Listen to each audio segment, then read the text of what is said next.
The Thom Hartmann Program is brought to you in part by the Aiden Forecast, an investment newsletter with weekly updates of leading market indicators and a monthly deep dive into what the details of the economy and the markets mean for investors and retirees. On the web at aidenmarkets.com. Wines have some of the highest pesticide levels in our food chain. This hour brought to you by ecowine.com.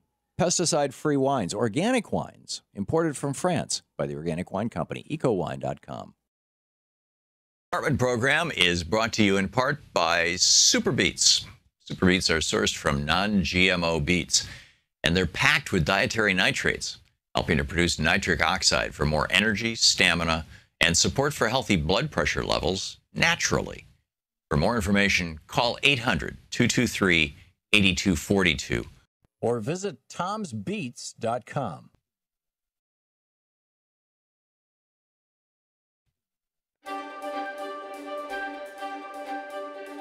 It's the Thom Hartmann University Book Club, and today we're reading from Arundhati Roy's brilliant book, Capitalism, A Ghost Story. This is from the afterword at the very end of the book. Yesterday morning, the police cleared Zuccotti Park, but today the people are back. The police should know that this protest is not a battle for territory. We're not fighting for the right to occupy a park here or there. We're fighting for justice.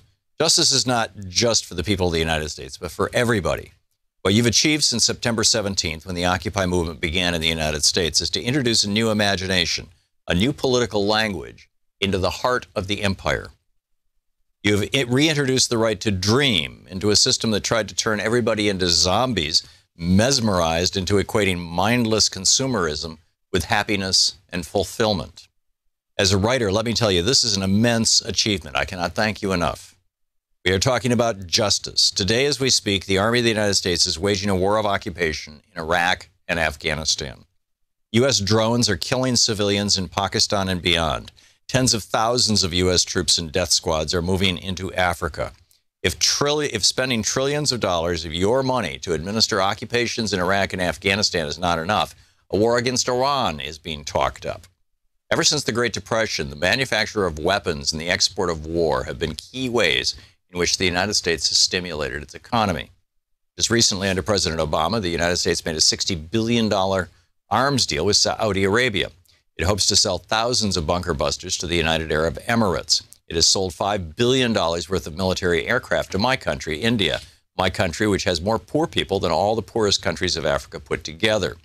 All these wars, from the bombing of Hiroshima and Nagasaki to Vietnam, Korea, Latin America, have claimed millions of lives. All of them fought to secure the, quote, American way of life, end quote. Today we know that the American way of life, the model that the rest of the world is meant to aspire toward, has resulted in 400 people owning the wealth of half the population of the United States. It has meant thousands of people being turned out of their homes and jobs while the U.S. government bailed out banks and corporations. American International Group alone was given $182 billion in the bailout. The Indian government worships U.S. economic policy. As a result of 20 years of the free market economy, today 100 of India's richest people own assets equal to 1/4 of the country's GDP, while more than 80% of Indian people live on less than 50 cents a day. 250,000 farmers driven into a spiral of death have committed suicide. We call this progress and now think of ourselves as a superpower. Like you, well qualified, we have nuclear bombs and obscene inequality. The good news is that people have had enough and are just not going to take it anymore. The Occupy movement has joined thousands of other resistance movements all over the world in which the poorest of people are standing up and stopping the richest corporations in their tracks. Few of us dreamed that we would see it, the people of the United States on our side, trying to do this in the heart of empire. I don't know how to communicate the enormity of what this means.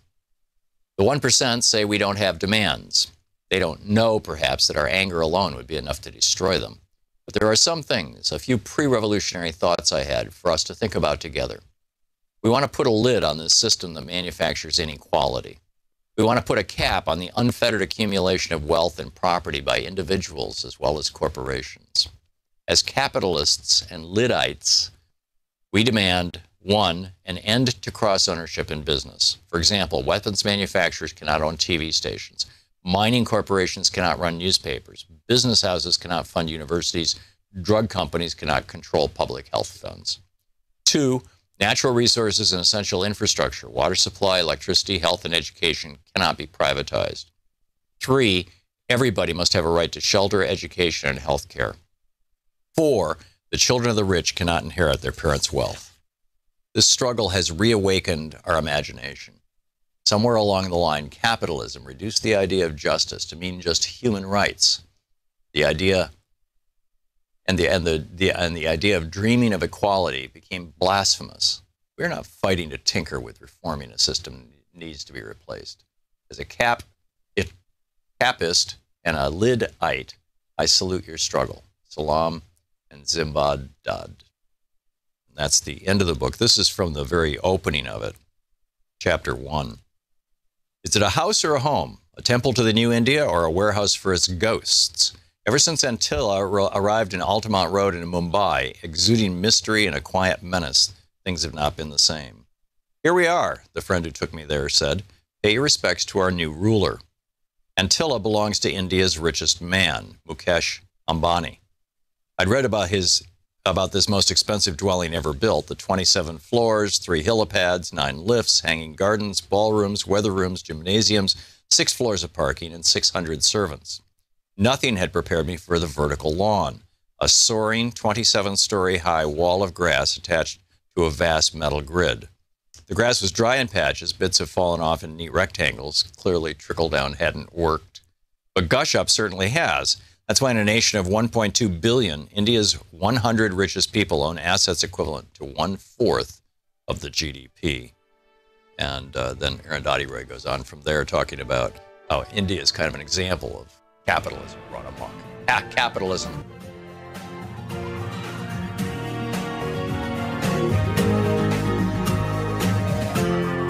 This is the Thom Hartmann Program. Greetings, my friends, patriots, lovers of democracy, truth, and justice, believers in peace, freedom, and the American way. TGIF, Shabbat Shalom, Juma Mubarak, whatever it may be for you. Happy Friday. Anything goes Friday, although we are going to have a few guests on. We're going to be talking about electronic voting and a few other topics that I think you'll find of interest. I wanted to start out, though, by telling you that we got punked yesterday, which means that you got punked via us. I take responsibility for this. And we put on the air a person who represented himself as one of the kids from Parkland, one of the survivors of the shooting, when in fact he was not, as far as we can tell. And what he was proposing was, and this, by the way, they had put together this fairly elaborate thing. I mean, they have an email address. They had a website. There's a Facebook page on this. They have an email address, march4for ourlivesdc@gmail.com. All this stuff, you know, it looked legitimate. We believed it was. Our mistake. The Washington Post apparently also believed it was. Justin Moyer wrote a piece for the Washington Post this morning quoting this phony Casey Caskey, Cameron Caskey. And the bottom line here, what they're trying to do is convince people that they should bring unloaded assault weapons to the event in Washington, D.C. Now, here's what happens if you walk into D.C. with an assault weapon, loaded or unloaded. you will immediately be descended upon by police. If they think it's loaded, you may be dead real fast. These weapons are completely banned in the District of Columbia. You know, there was a guy I used to work with at RT, Adam, who even, you know, thought that ban was unconstitutional and carried an assault weapon down to the Jefferson Memorial, as I recall. And I think he spent 6 months in jail. He got arrested in any case. So this is a troll attack attempt that has caught us and the Washington Post. I've turned over all the information that we have to the Capitol Police and the FBI. And, you know, we're hopeful we can figure out who is doing this, because these people, this isn't just a prank. This could get somebody killed. And yesterday when this kid or man or whoever he was on the air said, yeah, we want people to bring unloaded weapons, my first thought was, wait a minute, you can't do that. And then he said, well, we got permission for this. And I thought, that's really weird. But I had just, you know, hours earlier, or the night before actually, watched Emma Gonzalez, you know, who was kind of a heroine of the movement, just be mowed down essentially by fast-talking Dana Loesch. And it hit me when I was watching that on CNN the night before. These kids are not professional communicators, and they're going to make mistakes. And so I thought, well, you know, after we get off the air, I'll tell him that I don't think that's a good idea, and that D.C., I can't believe that D.C. would allow you to bring guns to these things. And, you know, you should, and you know, I didn't encourage it on the air. At least my recollection is I didn't. But anyhow, just wanted to tell you that, and, you know, my apologies to you, and, you know, hopefully we've cleaned this thing up. But the bottom line is, there are trolls out there who are willing to see people killed, dead, certainly arrested, who are trying to disrupt the March for Our Lives. They got us. I believe they got the Washington Post. They sent this this email out to a whole huge media list. I've got the media list here that they sent it to, from this March FOR Our Lives DC at gmail.com account, which is apparently the phony account. And so just a heads up. Just want to let you know. Meanwhile, you know, a lot in the news. Yesterday, I called out a couple of car rental companies that sponsor the NRA, and apparently a number of you contacted your car rental companies, because Enterprise Holdings, which owns several different car companies, Enterprise Car Company, Alamo, and there's one other that they own, they said, that's it, we're no longer offering discounts for NRA members. So that's a good thing. Just an FYI, the FCC has ordered net neutrality to end on the 23rd of April. So we've got a little less than 2 months, or in the neighborhood of 2 months, before net neutrality completely ends. The solution to this is to pass a resolution of disapproval using the Congressional Review Act, the CRA. And we need one Republican senator to join all the Democrats, excuse me, and I believe, it's not Susan Collins, it's the other senator from Maine has already joined on this thing. But I'm not certain. In any case, we need one Republican senator. So, you know, call your senators, 202-225-3121, and say, you know, please stop the FCC from ending net neutrality. This is wrong. Wayne LaPierre, I haven't double or triple sourced this, but I have heard this in other places. This floating around the internet this morning. Wayne LaPierre, CEO of the NRA, did not serve in the military, even though his draft lottery number was 97 in 1969. He got a family doctor to claim he had a nervous disorder. Donald Trump had a doctor who claimed he had bone spurs. So you've got Cadet Bone Spur and Wayne Little Peter with a nervous disorder to avoid Vietnam. But they sure do love guns now, right? A very thoughtful piece by Ellie Mystal, M-Y-S-T-A-L, E-L-I-E is the first name, at abovethelaw.com. This is fascinating. Many reasons to be against President Wayne LaPierre's, or Donald Trump's idea to arm teachers in public schools. But here's one more problem that I'm sure most white people haven't thought about yet. Arming teachers, American teachers, will directly result in students of color being shot to death at school. Now, for your average white person who has little contact with this, this experience, listen carefully as I read on. I know that because the only other group of public employees that is armed at the behest of the state shoots unarmed people of color on the reg. The cops actually receive extensive training in how to use their firearms, how to assess threats, how to de-escalate situations, and they still murder innocent civilians all the time. Giving a teacher a gun is asking that teacher to be afraid. It makes poor judgment a homicidal offense, and that danger will be borne by black and brown students, the students who make teachers afraid just by their very existence.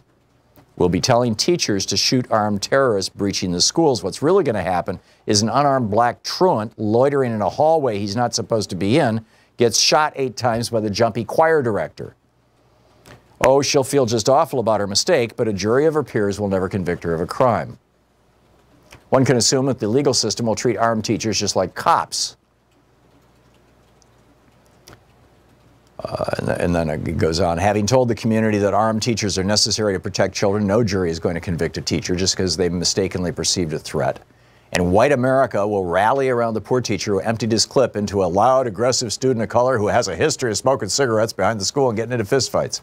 I can see the media reports now, Ellie Mistal writes. She's the executive editor of Above the Law and legal editor for More Perfect. Eli, it must be. He writes, Delaquan Friedman was shot dead after threatening local teacher Miss Mary Priss with projectile chicken nuggets. Priss believed Friedman had a gun in his lunchbox, which in fact only contained a Pokemon ball believed stolen from a white child. Though just 8, Friedman's permanent record revealed that the large athletic boy received detention 3 whole times since his parents divorced late last year. And then, he makes the point, America is entirely too racist to arm our teachers.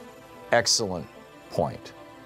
But of course, Donald Trump, clueless, right? And many of the rest of us. This is the Thom Hartmann Program. Meanwhile, the war on America, declared by the Trump administration, continues as they begin to deregulate our banks, and the ATF is being crushed by the gun industry.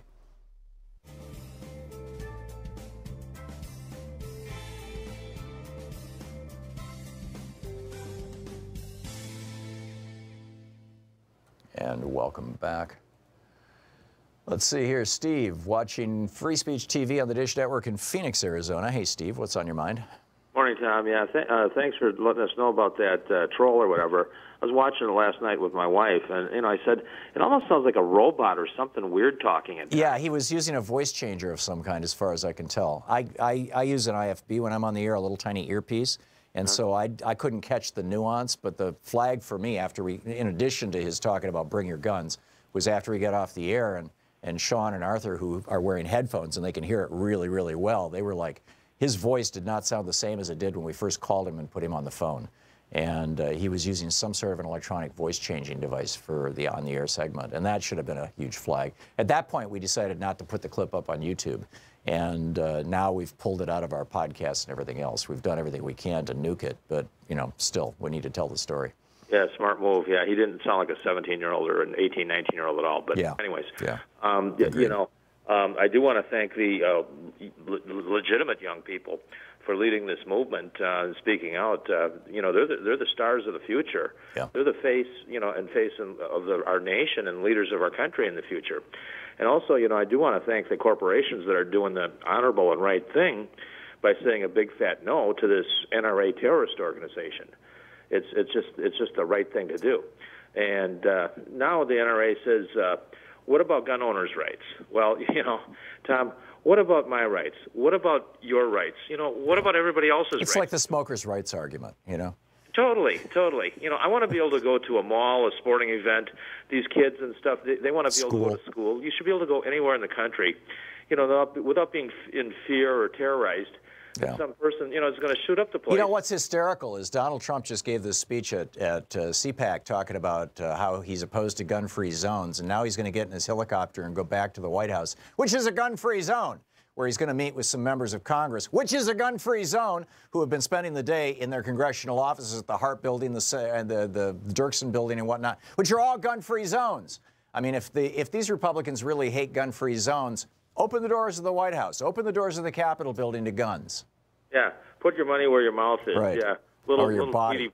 Little Tweety boy and all his stupid tweets that are going to get our country into a big mess. Already have. Like North Korea and stuff. Yeah. And, these killing machines. That's all they are.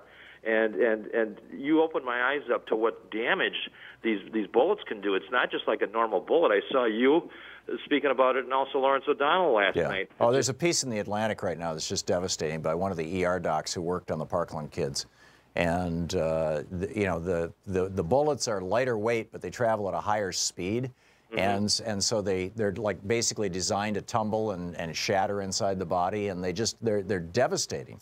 AR-15s and their ilk are designed not for hunting deer. You can't use them to hunt deer. It's the wrong kind of load, or ducks or anything else. They're designed for hunting humans.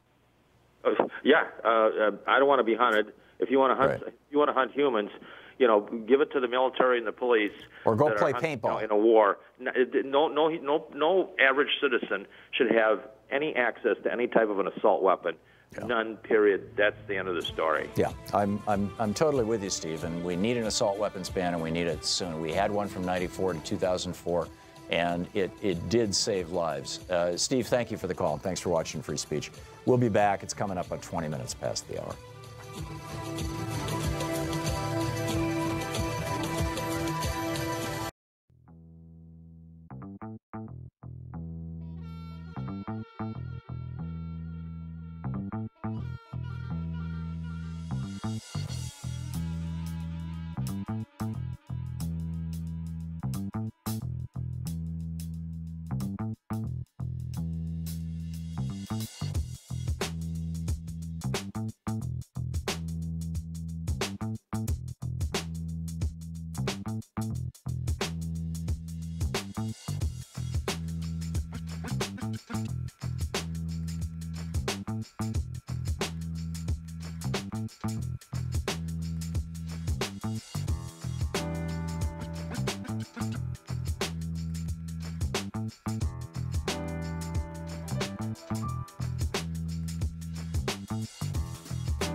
Welcome back. There's a fair amount in the news today we'll cover as we go through the hour. Just an update on the Gates Manafort thing to give you a hyper simple explanation of my understanding of what the government is alleging happened was that Manafort and Gates had been working for pro-Russian Ukrainian oligarchs, and they got kicked out of power basically, in the last Ukrainian elections. And so the gravy train ended for Gates and Manafort. Whether they were able to actually get all that money, now our government is alleging that they laundered $30 million. So you'd think that they would have some cash, but somehow people tend to have their lifestyle calibrated to their income. No matter how much money people make, they figure out a way to spend all of it. And so, I don't know the details of it, but Gates and Manafort were scrambling to try to get $16 million. They were desperately trying to raise, millions of dollars, whether it was to pay back some of these oligarchs, whether it was just to cover their living expenses, whether, who knows what it was, but they desperately needed this money to the point that, from reading the indictment yesterday, that they went to 3 different banks and misrepresented the kinds of properties that they owned and or the profitability of their business in order to try to qualify for loans. And all 3 of these banks turned them down. And so then Manafort goes to Donald Trump and says, hey, let me run your campaign. I'll do it for free. I just want to have an official title so I look like an important guy. So Trump gave him the title of campaign manager, And suddenly this little bank out of Chicago that, is owned or run by one guy, it's, they loan Manafort the $16 million, which, by the way, at least according to Rachel Maddow last night on MSNBC, is 1/4 of that bank's entire annual ability to loan money. And then the guy who owns the bank, or is the CEO of the bank, contacts the Pentagon and says, Manafort says that I'm going to be the next Secretary of the Army and I need a briefing to get ready for it. And they're like, what? What? We don't know what you're talking about. So it looks like what Manafort did was he went to this guy and said, loan us $16 million and I'll make you Secretary of the Army. Or something similar to that.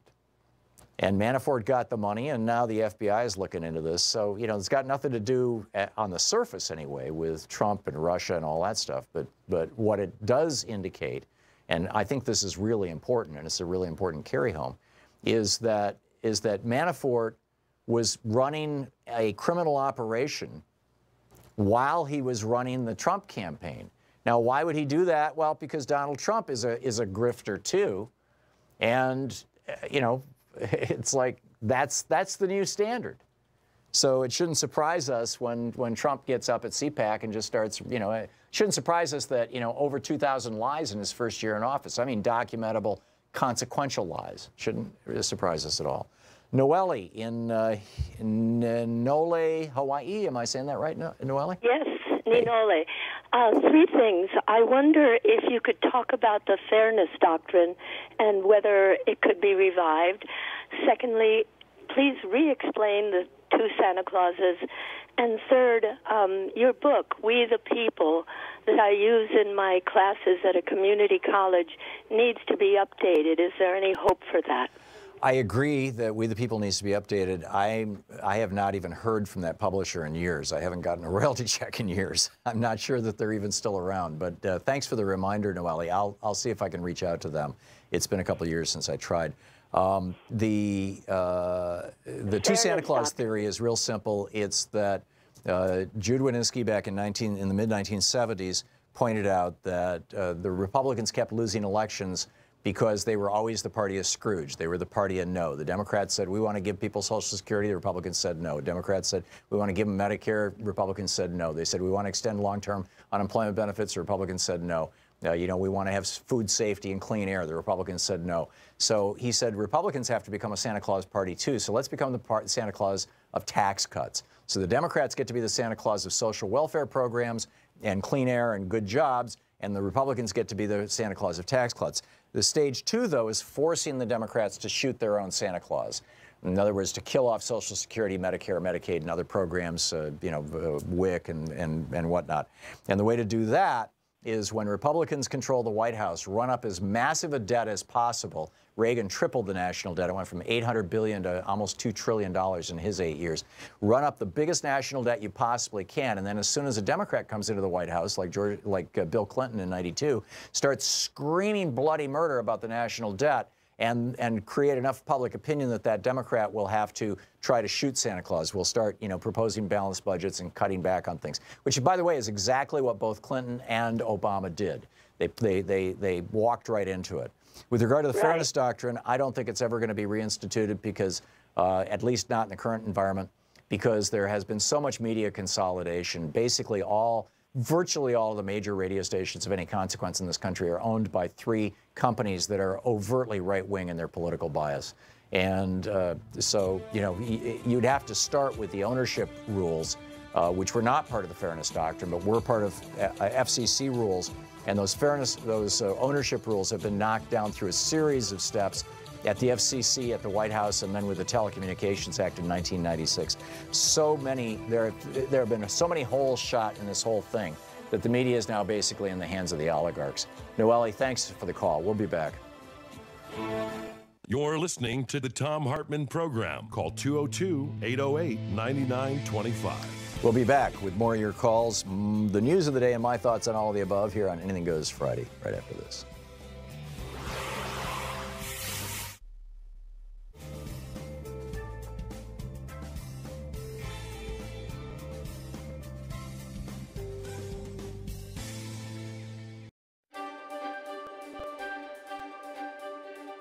It's the Thom Hartmann University Book Club. Today we're reading from Elizabeth Kolbert's book, The Sixth Extinction, An Unnatural History. This is from the prologue.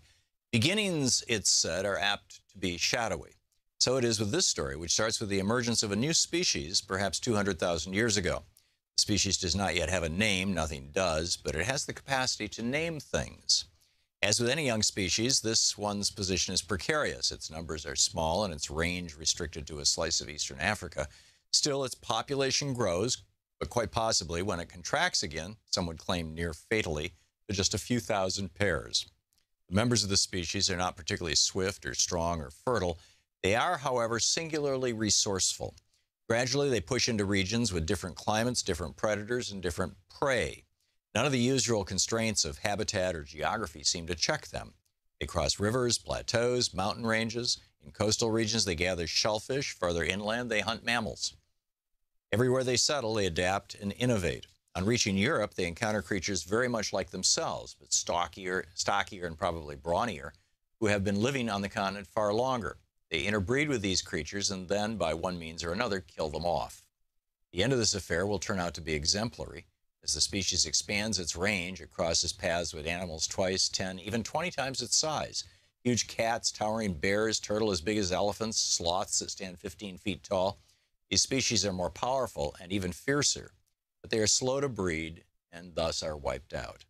Although a land animal, our species, ever inventive, crosses the sea. It reaches islands inhabited by evolution's outliers, birds that lay foot-long eggs, pig-sized hippos, giant skinks. Accustomed to isolation, these creatures are ill-equipped to deal with the newcomers or their fellow travelers, mostly rats. Many of them, too, succumb. The process continues in fits and starts for thousands of years until the species, no longer new, has spread to practically every corner of the globe. At this point, several things happen more or less at once that allow Homo sapiens, as it has come to call itself, to reproduce at an unprecedented rate. In a single century, the population doubles. Then it doubles again, and then again. Vast forests are raised.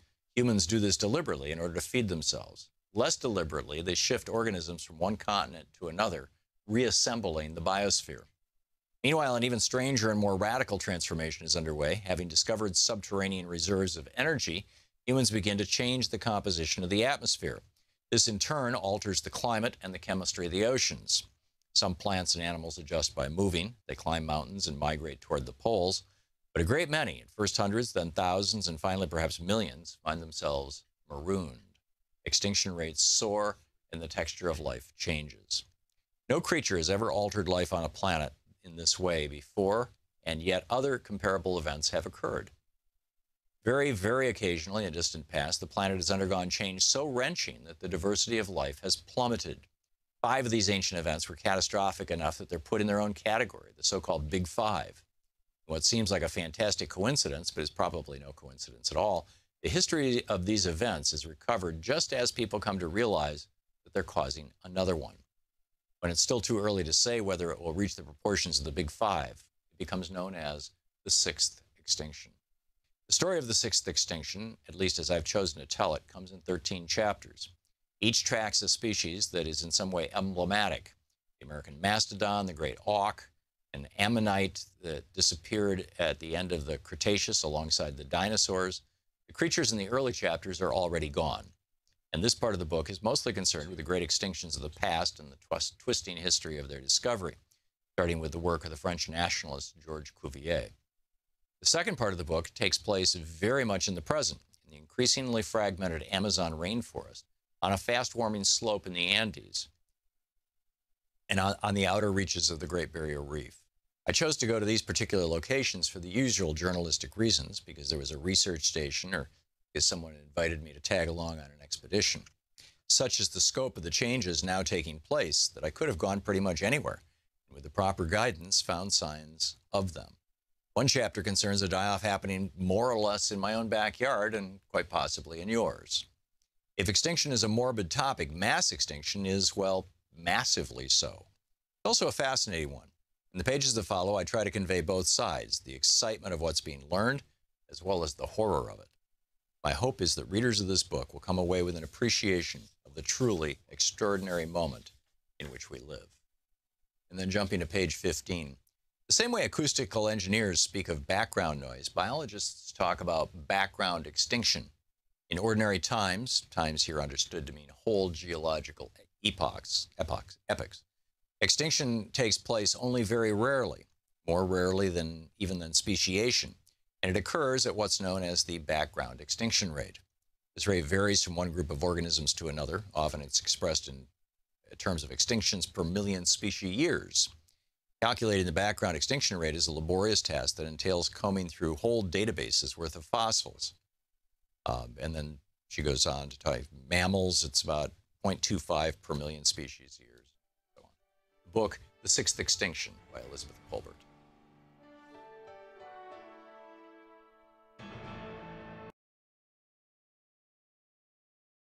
The American Dream is the book. Learn all about the Thom Hartmann podcast at thomhartmann.com/podcast. They're commercial free and you can listen anytime, any place you want.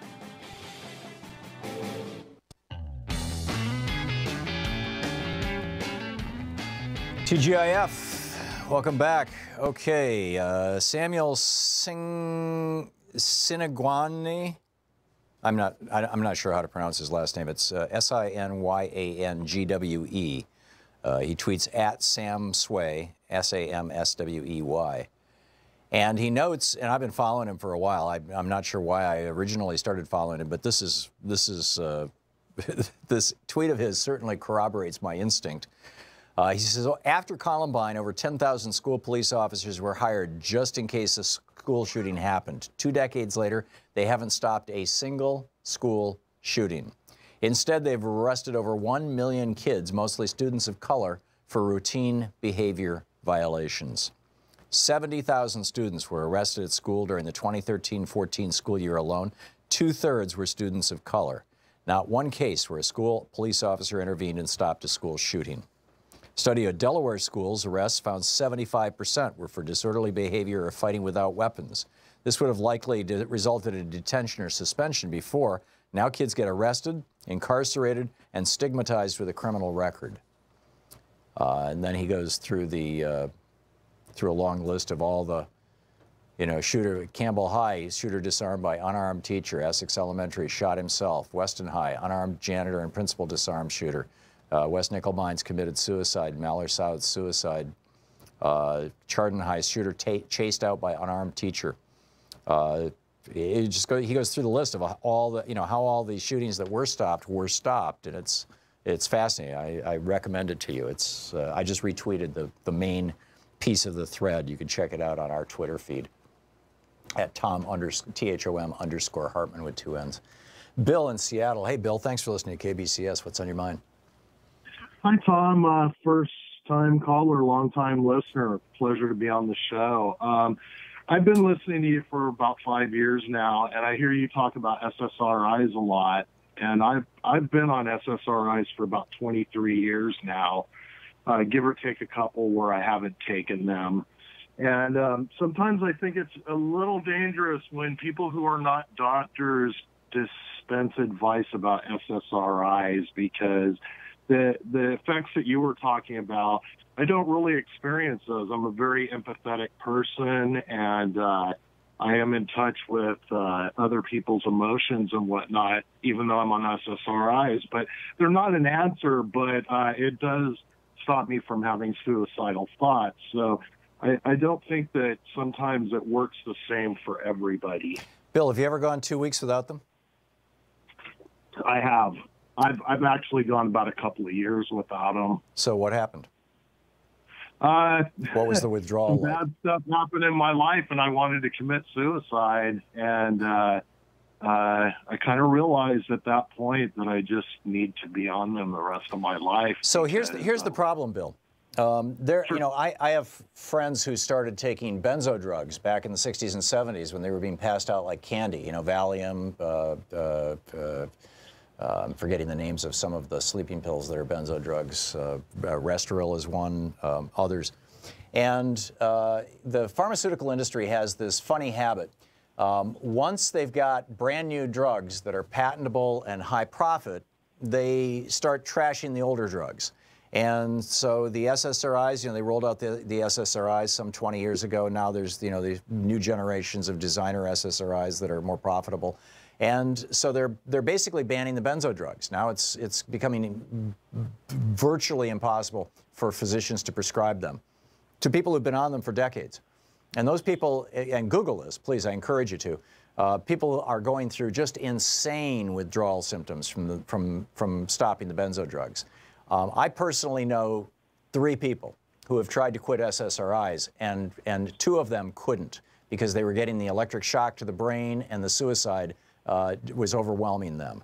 And these are, known side effects of these drugs.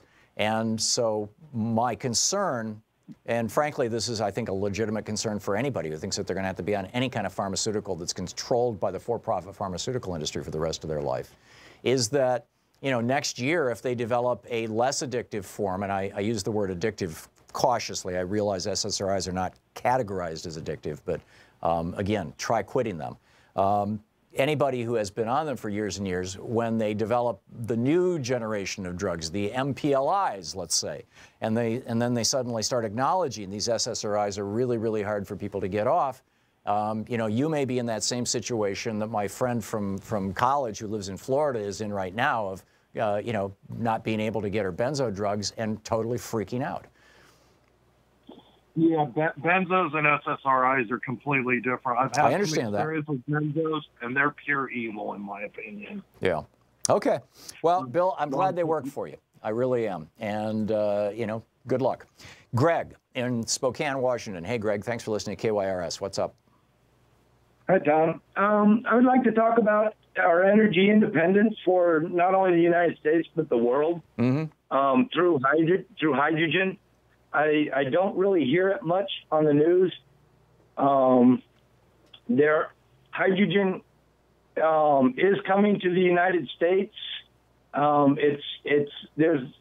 Nobody's really talking about it. There's a company called Nikola Motors that is putting in, I think it's 1,500 fueling stations around America. Yeah, there are a couple of companies that are manufacturing fuel cell, hydrogen-powered fuel cell cars. And they use the hydrogen as a fuel source. The fuel cell is converted to electricity, and then after that, they're electric cars. And hydrogen can be produced easily through electrolysis. You run a little bit of electricity through water, and out comes hydrogen, pure oxygen. And they're easily captured. One accumulates near the cathode, the other near the anode, so you can, they're physically easy to catch. It's cheap, it's low tech. They've been doing it since the days of Ben Franklin. And you can use solar or wind to gather the electricity to do the hydrolysis, and then the hydrogen that comes out of that is transportable. The problem, I think, is that people still remember the Hindenburg. We used to have these Graf Zeppelins that were filled with hydrogen, and boy, did that one go down in a ball of flames. Yeah, well, there's a gasoline is just about as explosive, if not more, right? Because when gasoline is spilled, the fumes all settle down to the ground, whereas if there was ever a hydrogen leak, the hydrogen is one of the lightest elements, so it just quickly goes up and is gone. Right. Yeah, but your point is well taken, Greg, and hydrogen is one of the probably better potential movable, transportable fuel sources that can be created out of this. The other thing that's fascinating is that they're working on technologies now that basically mimic photosynthesis that are able to use the carbon dioxide in the air and create hydrocarbons. So combine the carbon from the carbon dioxide, the oxygen from the carbon dioxide, and the hydrogen, which is extant in the air or that can be extracted from water, and which is how plants do it. They get the hydrogen from water and the oxygen from water, the oxygen from the CO2 and the carbon from the CO2. And they form carbohydrates, carbon-based, hydrogen-based compounds that we refer to typically as sugars or alcohols. Alcohol is a very simple carbohydrate. And that technology is worth keeping an eye on too, because there you could just have giant things that look like washing machines. We actually filmed some of these for the documentary we're doing right now on global climate change. Some of these in Germany, I was there, we saw them. And they look like a washing machine or like a giant fan, and they blow air through them, and they extract this stuff out, and what comes out of it is alcohol, which you can put in a gas tank. So there's lots of technologies, and spot on, Greg. Thanks for pointing it out. Jeff in San Francisco, you want to talk about public banking, Jeff? Yeah, it's my same old, but I went to a meeting in San Francisco for a public bank that had a task force there, and I read look for some information in the press about it the next day. You know how many articles I found about it? No. 0. Really? About public banking? Yeah. Yes. That's surprising. Nothing the next day. So, I mean, I looked and somebody write about it. I saw no members of the press there. But it's starting. They had a task force of 16 members. There's about 22 citizens there, and they did this process. It was kind of a lot of wasted time. This is just for California, basically? No, San Francisco. Oh, just for the city. Okay. Yeah. So they had a lot of a couple supervisors there. Good. And it was a lot of time wasting at snail's pace until one of the members says, well, they're talking about where they want to spend the money before they even got the money. And one of the task force members, he kind of set him straight. He says, we need to find out how we're gonna set this up. And so I'm doing my homework. I got some emails of the people there, so I'm kind of looking through some information of other places that done it. And one of my friends, North Dakota, been doing it since 10 or something like that?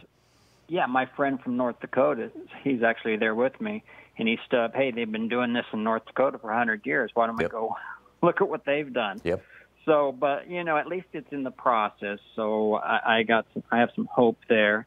And so I'm just going to keep going to the meetings, and I'll let you know. They're once a month, so I won't bother you that much. And I'll give you some keep us up to date, reporting on Jeff. what's going on. Public banking is a great way to break the back of the monopoly control of the American monetary system by 5 or 6 Wall Street banks and the billionaires that control them. So nice. It'd be so nice to bring down Wells Fargo and Bank of America and make them squirm. And there's more of us. or just deprive them of their gravy train. I mean, it's insane that our tax dollars are being cycled through these banks, in every occasion. I mean, I think that we should also repeal the law that the Fed can't buy or sell treasuries without doing it through the big banks. That was a gift, another gift to the banks, a $1 trillion gift. Jeff, thanks for the call. Good luck. Keep us up to date on how it's going. Public banking is a good thing. 45 minutes past the hour. You're listening to Thom Hartmann. Visit thomhartmann.com for audio and video archives. It was Friday. We have a wide variety of topics today. Stick around.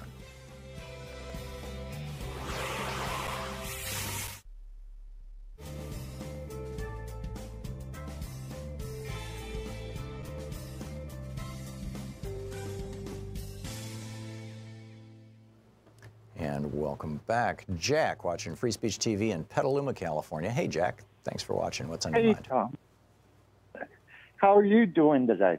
I am alive and kicking, Jack. I'm great, but I'll get better. How about you? All righty. I'm doing great. Hey, I just want to know why the president, if you want to call him that, is putting Kellyanne Conway in charge of the opioid crisis. You're kidding. Well, yes, she's in charge of it. She's the one that's supposed to be going after opioids. I think she's probably eating very well off pharmaceuticals. But then he puts Jeff Sessions, sticks him after pot. Yeah. What is all this about? Well, what it's all about is maintaining the profits of the pharmaceutical industry and the tobacco industry and the alcohol industry. I mean, they're the ones that get whacked by pot. Not so much tobacco, because tobacco is so insanely addictive. Nicotine is 5 times more addictive than heroin.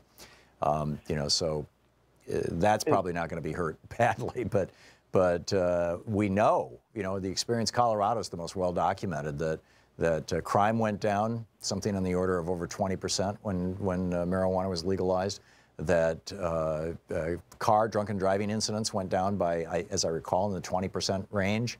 And that use of, and overdoses, narcotics overdoses went down. Reported in the emergency rooms, both deaths and overdoses themselves that did not cause death. They all went down because people, it's human nature to want to get high. It's just, I get it that there are people like, you know, Mitt Romney and Donald Trump who never ever get high, and entire religions committed to that, like the Mormons. But, you know, I believe that it's wired into us, and the evidence of, as mammals, and the evidence of that is that virtually all mammals, if presented with fermented fruit that they can get drunk from, will take that fermented fruit. Elephants dance, you know, chimpanzees go a little nuts. I mean, it's just, you know, altering consciousness is something that's wired into us. So then the question becomes, okay, if we're going to acknowledge that, and rather than putting people in jail for wanting to alter their consciousness, provide them with a safe way to alter their consciousness, what's the safest substance? Well, we got 50,000 people a year who die from alcohol. No one's ever died from marijuana. You know, unless it's from a bale of marijuana falling and hitting them in the head. I mean, that's literally the only way you can die from marijuana. So yes, I had a very good friend that died of alcohol, and I have two of them. Yeah. It's not a very pleasant way to go. Liver failure is a terrible way to go, particularly because it you know, one of the early stages, at the early stages of liver failure, people get dementia. I mean, you know, the brain, you know, the body fills up with these toxins that the liver can't clean out, and it produces what looks like dementia. And that's not a good thing. It's not a healthy thing. It's a lousy way to die. You know, it's a lousy way to go out, and that's what happens to people who overuse alcohol. We should be decriminalizing pot all across the country. And Jeff Sessions refusing to look at the science, refusing to look at the research, refusing to even look at the statistics is obscene. Exactly, and now you have fentanyl getting put in with opioids. Yeah, well, that's, you know, the Chinese are pumping that stuff. You know, they're making that stuff in China, and I think, you know, gleefully sending it over here. I don't know if that's, you know, if the government is behind it or not. You know, that might sound a little paranoid, but it appears that most of the fentanyl that is causing problems in the United States is coming out of China. Jack, thanks for the call, and thanks for watching Free Speech TV. We'll be right back.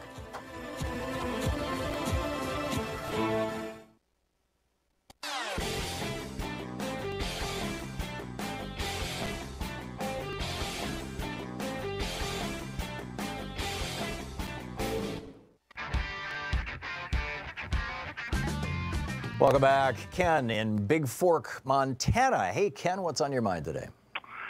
Good morning, sir. Long-time watcher and first-time caller, so I'm kind of nervous. Thank you, Ken. Well, let me just say that I want to say how proud I am of how the high school students have been expressing themselves over this gun control issue. It makes me feel very positive. Amen. 2 days ago, I called my senator and congressman and talked to them about the gun control issue. My senator is Senator Daines and Senator Tester, and my congressman is Congressman Gianforte. And the first question I asked right from the very beginning was, what is your rating with the NRA, and how much money do you receive from the NRA? And that's something that I believe you talked about yesterday. Yep. The thing that I was quite surprised to find out is nobody knew anything. Oh, really? Nobody knew what their ratings were. Nobody knew how much money they were getting. And I thought that was really interesting, considering when they run political ads, they talk about what their rating is with the NRA. Yeah. Also, when you try to find out anything on the internet about the NRA, it's very hard to find anything. However, I did find a list that says politicians who received the money from the NRA, the 10 wanted list. Yeah. On the top of the list was John McCain. Yeah, he's the number one lifetime recipient of NRA money. Right, but the interesting one was my congressman, Greg Gianforte. He's the guy who beat up the reporter, right? Yes, doesn't he make us proud? Yes. Yeah. Yes, right. Anyway, $344,630, and the people in their office didn't know anything about that. Wow. Now, and that's probably the money that was donated to his campaign. The big way that the NRA influences elections is they'll come in and they'll spend millions of dollars without running it through the campaign, coffers. And this way they get around any kind of restrictions at all. They simply run the ads, either trashing, say in the case of Marco Rubio, they could run an ad that says we all need to support Marco Rubio for the great work he's doing to defend American values, and it's not actually a Rubio ad. It's not saying vote. It never says vote for Rubio. It just says nice things about him.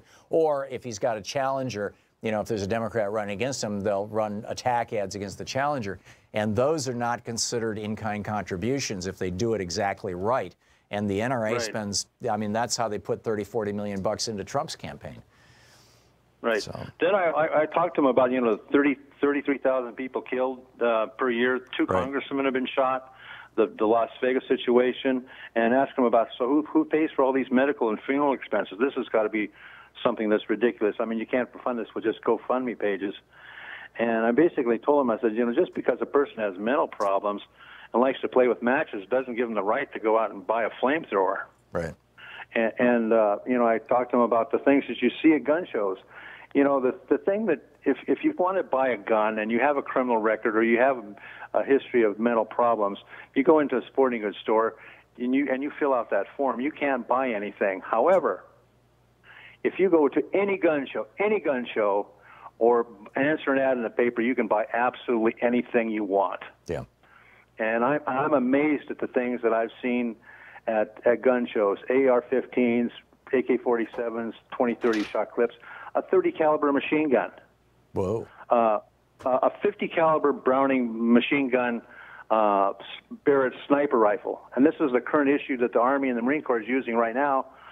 And I don't know how they even got a hold of it, but along with that, 2 high-powered scopes and 400 rounds of ammunition. Yeah. Incendiary phosphorus, high explosive, armor piercing, all this other kind of ammunition. And I asked him, I said, so what do I need to do to get this gun? What kind of paperwork do I need to fill out? And the guy says, well, the only thing I want from you is if you just want the gun, the only thing I want is 16 $1,000 bills or 20 $1,000 bills. Oh, you mean $100 bills? And We don't make $1,000 bills anymore. Well, I mean that's what he told me. Uh-huh. Okay. So all he wanted to see was the cash. He didn't know anything about me, what I was going to do with it, and I'm sure I'm not going to go out and hunt rabbits with something like that. Yeah. Yeah, these are weapons to hunt humans, and it's insane that they're on our streets. You can buy an AR-15 in Australia right now, just like you can buy a Thompson fully automatic machine gun in the United States right now. But if you want to buy a Thompson fully automatic machine gun in the United States, you're probably going to pay about $100,000 for it. If you want to buy an AR-15 in Australia, you're going to pay around $40,000 for it. This whole idea that, when guns are outlawed, only criminals have guns. No, when guns are outlawed, only rich people have guns. But the bottom line is that, these things that are available in other countries, but only in a very expensive form and only to people who have demonstrated qualification to own them, are being sold on the streets of America at Kmart prices, at discount prices. This is not good. This is not good for us. Well, this is not good for the world. That kind of brings me into my next issue is how much money the gun manufacturers are making from this. For example, billions. When President Obama was elected the first time, I went into a chain sporting goods store, and it was a pretty good-sized store, and they always have a lot of ammunition and everything in there. And this was like 2 weeks after the election. The place had been cleaned out. Yeah. Oh, that was my experience too. My brothers and I went shooting at Christmas time, right after the 2008 election in Michigan, and it was wiped out. And it was because all this. In fact, the guy who owned the gun shop, the shooting range, showed me an email that he got that he said was from a reliable source, that N-word Obama is going to take your guns, and here's his schedule, and here's his agenda, and here's how he's going to do it, and all this kind of stuff. There's a piece in the Huffington Post today by Nick Wing titled "The ATF is Getting Crushed Under the Weight of the Gun Industry." And he points out production of U.S. gun companies more than doubled under the Obama administration, with manufacturing totals going from 5 million firearms in 2009 to 11.5 million in 2016.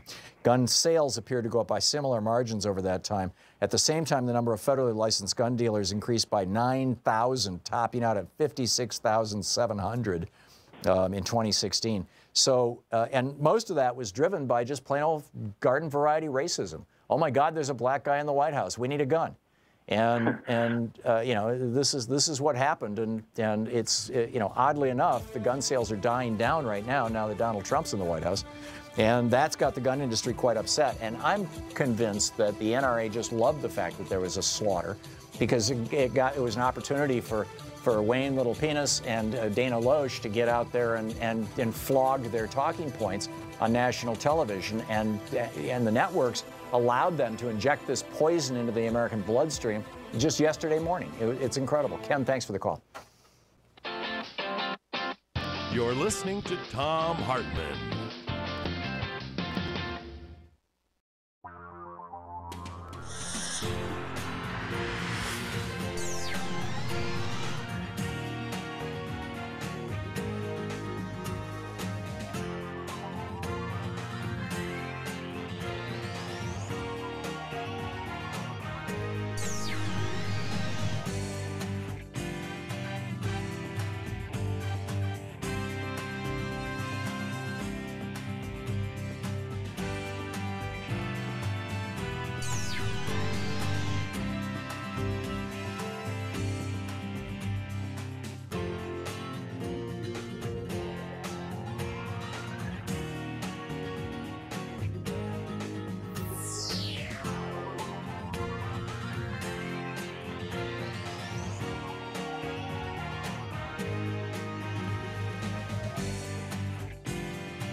The Thom Hartmann Program is brought to you in part by the Aiden Forecast, an investment newsletter with weekly updates of leading market indicators and a monthly deep dive into what the details of the economy and the markets mean for investors and retirees.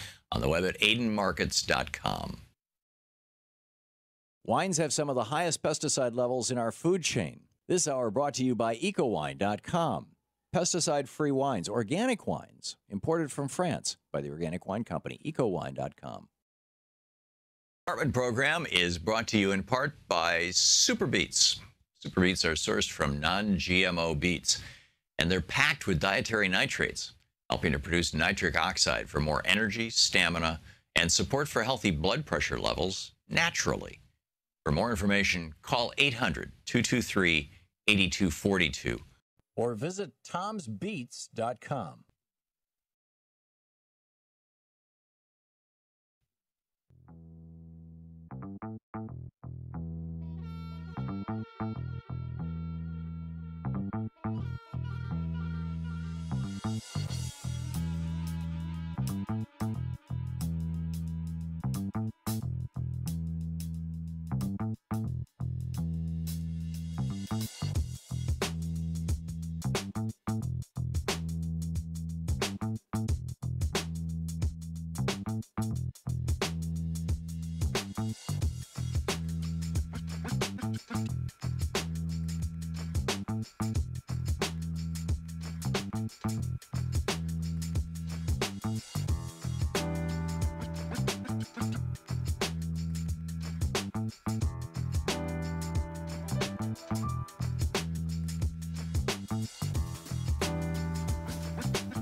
We're reading today in the Thom Hartmann University Book Club from Threshold, the progressive plan to pull America back from the brink.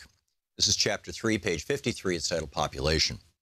Sometime between mid-2007 and mid-2008, China exceeded the United States as the single largest emitter of carbon dioxide, dumping an estimated 7 billion tons of CO2 into the atmosphere per year in 2008, compared with the U.S. estimated 6.2 billion tons that year. But China is a vast and populous country.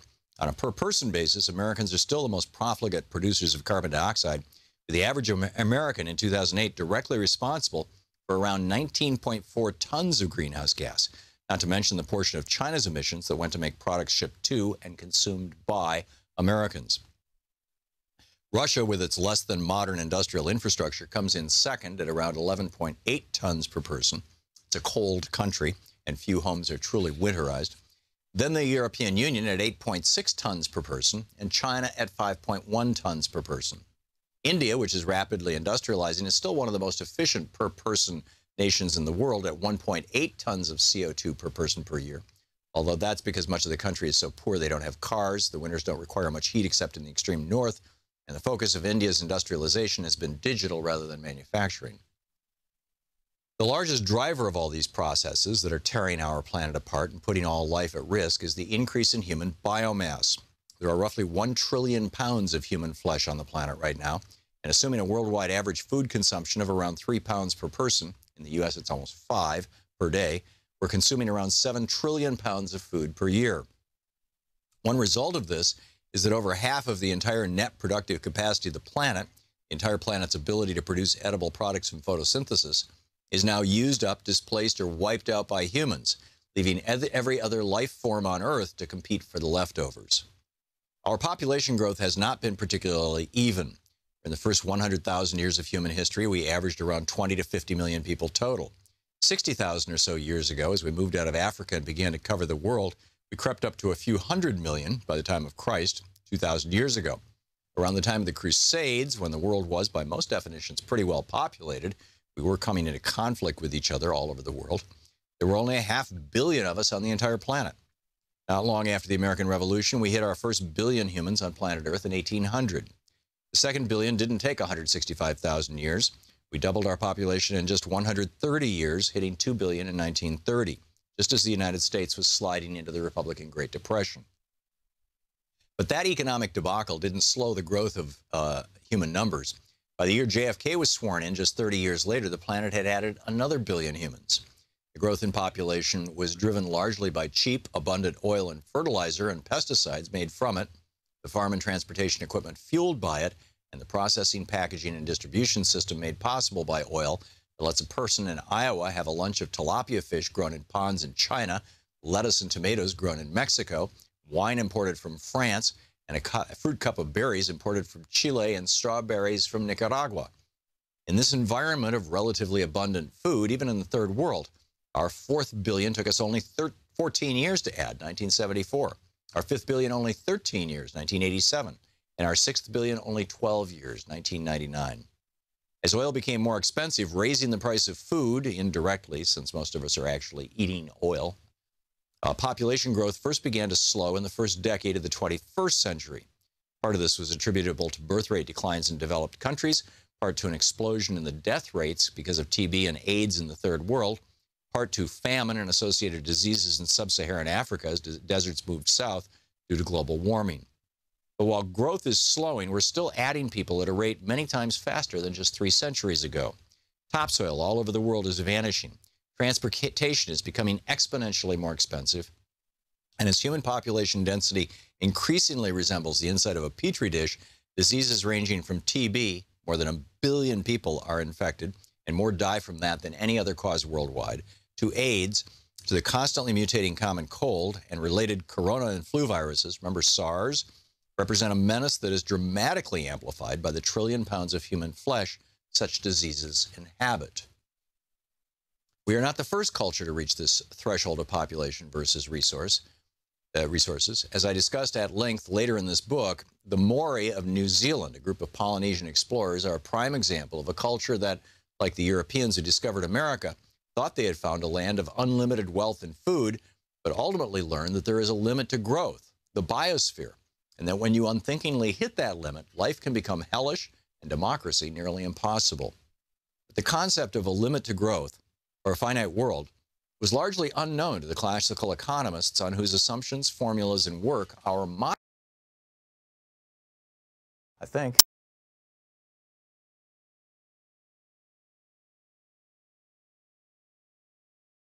Progressive Democrats of America, PDA, star of the hit series Mom on CBS, the website pdamerica.org. You can tweet her at Mimi Kennedy LA. And also, John Roberts Brakey is on the line with us. Audit-az.blogspot.com is his website. You can tweet him at audit_AZ. John, Mimi, welcome to the program, both of you. Thanks, Tom. It's great having you both with us. If I could start with you, Mimi, we have talked many times on this program about these voting machines that don't produce paper, but actually do create an image, to functionally take a picture of your vote and store that, and how the Republicans don't seem all that enthusiastic about keeping those images. Am I boiling that down well? You're boiling it down pretty well. It's also about paper ballot counties and states. These scanners also take those images, and as we found in 2016, nobody wants to hand recount or even hand audit, but it turns out these ballot images are very handy for auditing and recounting and accuracy. So we're zeroing in, actually, on paper ballots, because that's where most of the country is going. That's what we're correcting for the midterms. Yeah. Paper seems solid. John Roberts Brakey, share with us your background, how you got into this, and what you're discovering as you travel around the country trying to convince folks, and tell us who you're trying to convince, that they should be keeping and using these ballot images. Well, first off, Tom, it's a pleasure to be on your show. You're quite the character that I've been following ever since you started doing radio. Thank you, John. I started in this in Pima County, Tucson, Arizona, 14 years ago, and fell down the rabbit hole of election fraud and was an election integrity activist, and now I'm no longer that. I'm working towards a solution, which is transparency, because I realize there's not much integrity in the system. What we've uncovered is that about 55% of the country right now with hard copy paper ballots produce ballot images. And basically with digital scan voting systems, there are two official ballots now. One the voter filled out, and the other the machine counted. One is hard to get to because it's the original. In some states, you can never get to them unless you can prove fraud first. And how do you prove fraud if you can't look at the ballots? Right. So, so we have a system that has very little accountability built into it, but it has built into it the mechanisms that could be used for accountability. What happens, John, when you go into one of these communities and say, why don't you use these images for your, for audits? So, even just a 5% audit, routine audit kind of thing. They, believe it or not, Tom, make believe that they don't exist. And they have a kill switch built in after they use them to destroy, which is totally illegal. And they say that we never turned that system on, which is a lie, okay? Wow. This is, I've sued in Arizona, Pima County, got the whole state to accept, and we're in court in Alabama that we've already won on county court, where the judges have ruled from the bench stating that, well, here's an analogy, is that if you take voted ballots and you photocopy them and then you use the photocopies to count the vote, a judge said, what makes you think you can destroy them? Right. It's in the chain of custody. Right. So, and they're Mimi, really doing this all over the country. Yeah. Mimi, I'm given John's experience, when we, John, I'm gonna put you on hold for just a second here while you get control of the dog there. Mimi, one of the things that we have noticed is that, we as Americans, is that in red states, the Republican, look at Pennsylvania, they are fighting to maintain an unfair advantage through gerrymandering to the point that they're trying to, impeach their Supreme Court justices over this. Is that the same kind of, is there a partisan element to, the states or the precincts or districts in which you're getting blowback from local election officials who don't want there to be, an analysis of these images? Is this partisan? There has been. There very much has been a partisan aspect to this, but that is changing. I'll give you an example. In Alabama, where John Brakey filed this court action the day before the special election between Doug Jones and Roy Moore, they got pushback from the Republican establishment, Secretary of State, Attorney General, and Governor. Now, Roy Moore is saying, hey, we should have saved those ballot images so that we could decide who really won. So it is becoming a transpartisan issue because all Americans are sick of having this contentious aftermath where nobody really knows what happened. The ballot images cannot be changed by fraction magic, which we discussed on your show before. Results can easily be rigged, numeric results. These ballot images are pixels, and you can't change them easily, and if you could, you'd have to match them, go into paper ballots, and change each paper ballot whose pixels you changed. So it's an easy and not very expensive way to maintain an auditable record. And we have found establishment politicians going, no, we don't want to do this, most of them Republican, but now everyone is coming on board, and that's why it's so effective. And John is going into states that have statewide digital scanners where you could audit 100% of the election, no muss, no fuss, no hand counting, no, we have to pay the staff. That would be like Georgia, right? Yep. This can help the midterms. This is a real deterrent to fraud in the midterms by Russians or anyone else you think is using our hackable. Yeah, the Russians have kind of done us a favor because before when you and I would say, I think the Republicans are hacking the voting machines because it's always red shift. There's never blue shift. And people would go, the Republicans wouldn't do that. But now you say, hey, the Russians are our voting machines. And everybody's like, oh, my God, it's the Russians. It's wonderful. Exactly. So John Roberts Brakey, what people who might be watching or listening to the program right now and would like to support the work that you're doing and would also like to bring some more certainty and integrity to the election system in their state, what can they do? Well, first off, our new site is www.auditelectionsusa.org. Okay. And there's a kit there They can see what states we're going into. And if you are in these states, go to that site or send me an email, John Brakey, Brakey, @gmail, because where I'm focusing in the next 30 days is Maryland, which looks really good. They're 100%. Rhode Island is 100%. The state of Maine is 100%. I've already been in New York. They're 100% ballot images. It's the best kept secret that's been going on. I cannot believe that we could have elections, Tom, that are transparent, trackable, and publicly verified. Now, John, maybe a technical question here, but if I go into a voting machine and the screen has been miscalibrated, accidentally or otherwise, and I push John Kerry and it says, thank you for voting for George W. Bush, as the old Simpsons routine was, doesn't that mean that the machine will then both on the vote that it's recording say, oh, it was for George Bush, and on the ballot image, it'll show George Bush? No, we're not talking those kind of machines, Tom. Those are now going to be only strictly used for the handicapped. I see. The whole country is going back to paper, okay? And that's where the trend is going. So these are these pictures that are taken by the scanners? Yep. Yeah. I see. There's two kinds of scanners. You got optical and you got digital. The optical scanners is when you and me were in school, we took the Yeah, no, I'm familiar with it. John, we're hitting the break here. I'm sorry. Oh, I'm sorry. We're out of time, but that's but the website once again was what? It is auditelectionsusa.org. USA.org. Mimi Kennedy, John Roberts Brakey. I talk about, please contact me. Thank you both. I'm out here. This is the Thom Hartmann Program. Amy Kennedy and John Brakey, great people doing God's work. PDAmerica.org and auditelectionsusa.org. We'll be back.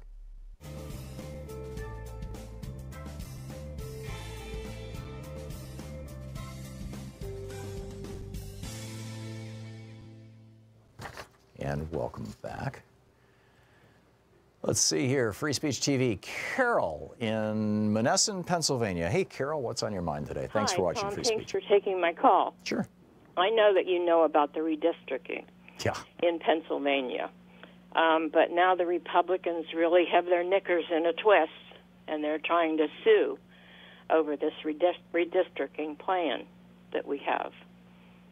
And they are trying to impeach Senator Toomey, whose name you probably know, is calling for impeaching the judges, the justices on the Supreme Court. And I'm just really upset about it because we have an excellent candidate who's running in the 18th district, and he's fighting against a really hard right Republican. And I won't mention the Republican's name, but I will mention our Democrat. It's Connor Lamb, Lamb. Oh yeah, I've seen coverage of him. He's running a hell of a campaign. Everything I can see. We need him so badly in this state. I mean, he is such a wonderful candidate, and right now he's in a dead heat with the Republican. And if that Republican gets in, we might as well kiss Pennsylvania goodbye. I mean, now, is this a special election, Carol, or are you talking about the November election this year? No, it's on March 13th, and I want everybody in Pennsylvania to hear my voice. March 13th, vote for Connor Lamb. He's really a good candidate, but I don't know what's going to happen with this redistricting. I don't know how far they're willing to take it, but they really are playing. Well, the court laid out a map. I mean, isn't the governor now required to implement that? Well, he hasn't been able to because of the lawsuit that Toomey has filed. Toomey's a Republican, right? Oh, yes. Yeah. And they're saying that the state Supreme Court overstepped its authority imposing the new map. Right, and that's why they want to impeach him. I don't know what's going to happen, but I'd really, really like to see the fair. This map is very fair that they've drawn. It's not slanted either way on the Republican or the Democrat side. It's just very fair, but they can't deal with that. Yeah. Well, I mean, the simple reality is that Pennsylvania, on a number of occasions in the last dozen years or so, has had more votes go for Democrats for Congress than Republicans, and yet you guys send, what, 15 Republican members to the House of Representatives and 6 or 7 Democrats? Something like that? Yeah, it's really been 13 and bad. 5 or whatever the numbers are. It's it's bad here. This used to be a really blue state. I've lived here since '04. And but apparently before that it was a very blue state. But then we got Tom Corbett in here, and he was a Tea Party candidate, and boy, he really wrecked the place pretty well. And I'm guessing probably also the Koch network, you know, the billionaires trained their sights on your state. And Tom, they have spent $40 million against Connor Lamb. You should hear and see the ugly, ugly ads we're seeing on our televisions against him. It's just despicable. What's their main charge against him? That he's soft on crime. That he's going to do something to our schools. I don't know. He's in Nancy Pelosi's pocket, whatever that means, you know. But ugly, ugly stuff. And this is a veteran. I have a feeling this stuff is, you know, it works on Fox so-called news, it works on right-wing hate radio, but I think that they're catering to an ever-shrinking audience. I really do. Carol, thank you for the call. Thanks for the heads up and the information, and we'll keep an eye on Connor Lamb. In fact, maybe we should even get him on the program. Carol, thank you. Thanks so much. We'll be right back.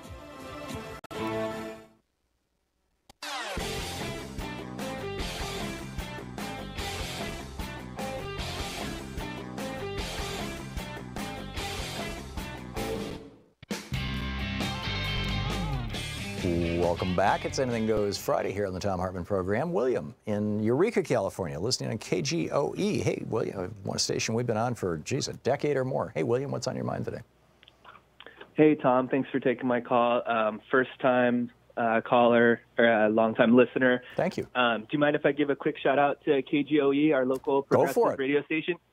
I want to particularly thank Tom Seaborn. He's single-handedly kept the progressive talk radio on the local airwaves, and he injured himself on the job last year and has been recovering and is getting back out there. And I think the community owes him a big thanks. So thanks for that. Absolutely. Tom is a solid, good guy. He I didn't realize he'd injured himself. I'm sorry to hear that. I'm glad that he's getting better.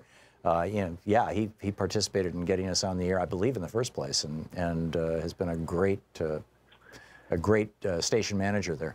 So what you called about third parties, William?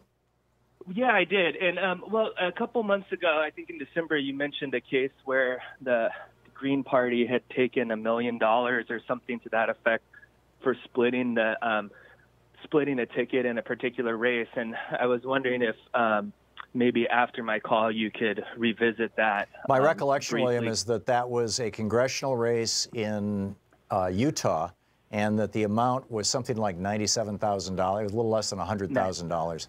And but this is several years old from memory, so don't take that to the bank. But it shouldn't be that hard to find with a good internet search. Okay, yeah, and so the point I guess I was trying to make is I've gotten involved in progressive politics. I've got involved with Move to Amend, and we've started a Progressive Democrats club here in Humboldt County. And, you know, like you encourage people to do, just get out there and do something and get involved. And so thank you for encouraging everybody. I guess one thing I've found is it seems like that I want to, you know, change the dialogue to bring third parties more into the fold, and also to attract, you know, the people who are out there who are progressives who didn't vote in the last election. And, you know, I'm wondering if there are strategies that we as progressive Democrats can employ to reach out to these people. And, you know, I've thought of a few myself where it seems like a lot of people aren't aware of the influence of Cambridge Analytica. So I've started dialogues about, hey, you know, how do you feel about, you know, being allied with the Mercer family? Right. And also, you know, the Democrats brought us a basic social safety net, and now the Republicans are taking that away. And so I'm trying to frame this in a way that is sensitive to people's, you know, political interests in third party, but also trying to bring them into the, you know, mainstream two-party fold. And I'm wondering if you have any ideas and strategies on how to empower us to do that, because I think a lot of people get their water cooler talk and strategies from you and build on that. So I'm just curious what your thoughts are on that. You know, the most powerful frame in my mind, William, is that both the Democratic and Republican parties are basically empty shells. They are nonprofit corporations. that handle hundreds of millions of dollars. They're large and substantial, but they are entirely answerable, to the majority of people within their party. And so, you know, when in 2000, in the early 2000s, when the billionaires set out to create this Tea Party thing and take over the Republican Party with it, they were successful in doing that by getting people into the Republican Party. They got right-wing Tea Party activists to show up, become precinct committee chairs, and essentially took over the party that way. Progressives can do the same thing with the Democratic Party, and in fact are in the process of doing it. It was the DLC, the corporate Democrats, who did this back in the early 90s, the late 80s and early 90s. Al Fromm wrote a book about it, bragging about it. You know, he and Bill Clinton created the DLC in 1990, I think it was, maybe 89. And you know, bringing the corporations into the Democratic Party because the unions were dying off as a result of Reaganism. And you know, now it's time to bring the progressives back in, turn the party back over to the party of FDR and LBJ, you know, rather than the party of Bill Clinton, frankly, in my opinion. And just telling people that, you know, people sit around and go, oh, yeah, both parties are the same, or it's all rigged, or they don't want me there. It's going to be, you know, it's real simple. If there are more progressives who show up than there are people who are, you know, beholden to corporate interests, or people who are just, you know, old fossils interested in just, you know, making it a social club, or you know, having some, you know, little bit of status or something as a result of their position, they're easily replaced if people just get active. So if you can just get yourself and enough friends together, you can take over your local Democratic Party. You don't need to start a third party. You don't need to jump into the Green Party or the Libertarians or anything else. There's a fully functional party there that's the oldest political party in the history of the world. It was started by Thomas Jefferson, and you know, it works. How's that? Yeah, I really like that, and I think that's kind of the mantra that I've been picked up from you and been running with, and yeah, it's not like a for-profit corporation with stockholders where they can, you know, elect a board of directors that could block what you're doing, you know, or you know, prevent you from participating. Sometimes Democratic parties, Republican parties too, will throw up barriers to participation. Those are more for the purposes of making sure that troublemakers don't get in just to be, you know, gratuitously disruptive. But but broadly speaking, political parties exist to serve the people who show up. And, you know, good on you for being one of those people, William. And the more that we can encourage other people, say, you know, would you like to have a voice in national politics? Would you like to be one of the most powerful people in politics? The most powerful politicians in the country are actually the precinct committee people. They write the platforms, right, and they determine who are going to be the primary candidates. And so on the Republican side, once the Tea Parties took over a whole bunch of, you know, state parties, they would make sure that in the primary there would be 5 people running against each other, but they're all Tea Partiers, right? So they're guaranteed a Tea Partier. So, you know, on the Democratic side, let's get as many progressives as we can in the primaries and you know, make it happen, make it work. Because the progressive ideas will win elections. They do reflect the will of the majority of Americans. The majority of Americans are sick and tired of either political party being owned by corporations or front groups for corporations like the NRA. William, you're doing God's work. Thanks for the call, and thanks for the shout out to Tom and everybody at KGOE and your kind words about our show, and keep it up. We'll be back. It's coming up on 28 minutes past the hour. You're listening to the Thom Hartmann Program. Call 202-808-9925. Rick Gates going to court today. It looks like him and Manafort, this is going to get interesting. Stick around.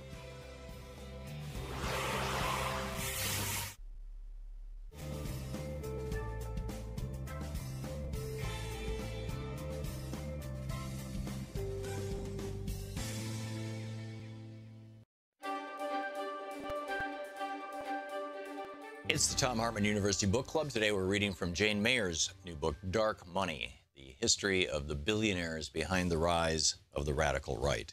And it's, by the way, just an extraordinary, astonishing book. This is from chapter 19, sort of the introductory chapter. And she's talking about one of the Koch summits where all these billionaires get together and plan strategy and throw money into the pot and that kind of thing.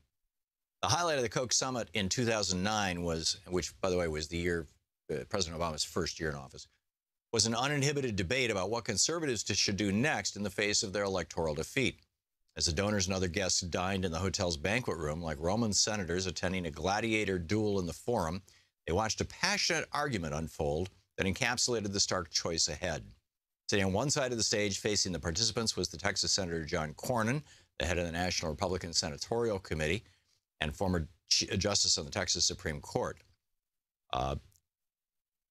Poised on the other side of the moderator was the South Carolina Senator Jim DeMint, a conservative provocateur who defined the outermost anti-establishment fringe of the Republican Party and who, in the words of one admirer, was the leader of the Huns. 57 at the time, he was 5 months older than Cornyn, but his dark hair, lean build, and more casual aw-shucks style made him appear years younger. Before his election to Congress, DeMint had run an advertising agency in South Carolina. He understood how to sell, and what he was pitching that night was an approach to politics that, according to the historian Sean Willits, would have been recognizable to DeMint's forebearers in the Palmetto State as akin to the radical nullification of federal power advocated in the 1860s by the Confederate secessionist John C. Calhoun. The two Republican senators had been at loggerheads for some time. That night, they gave opposing opening statements. Cornyn spoke in favor of the Republican Party fighting its way back to victory by broadening its appeal to a wider swath of voters, including moderates. In contrast, DeMint portrayed compromise as surrender. He had little patience for the slow-moving process of constitutional government. He regarded many of his Senate colleagues as timid and self-serving. The federal government posed such a dire threat to the dynamism of the American economy, in his view, that anything less than all-out war on regulations and spending was a cop-out. DeMint was the face of a new kind of extremism, and he spoke that evening in favor of purifying rather than diluting the Republican Party. He argued that he would rather have 30 Republicans who believed in something than a majority who believed in nothing, a line that was a mantra for him and that brought cheers and applause from the gathered onlookers.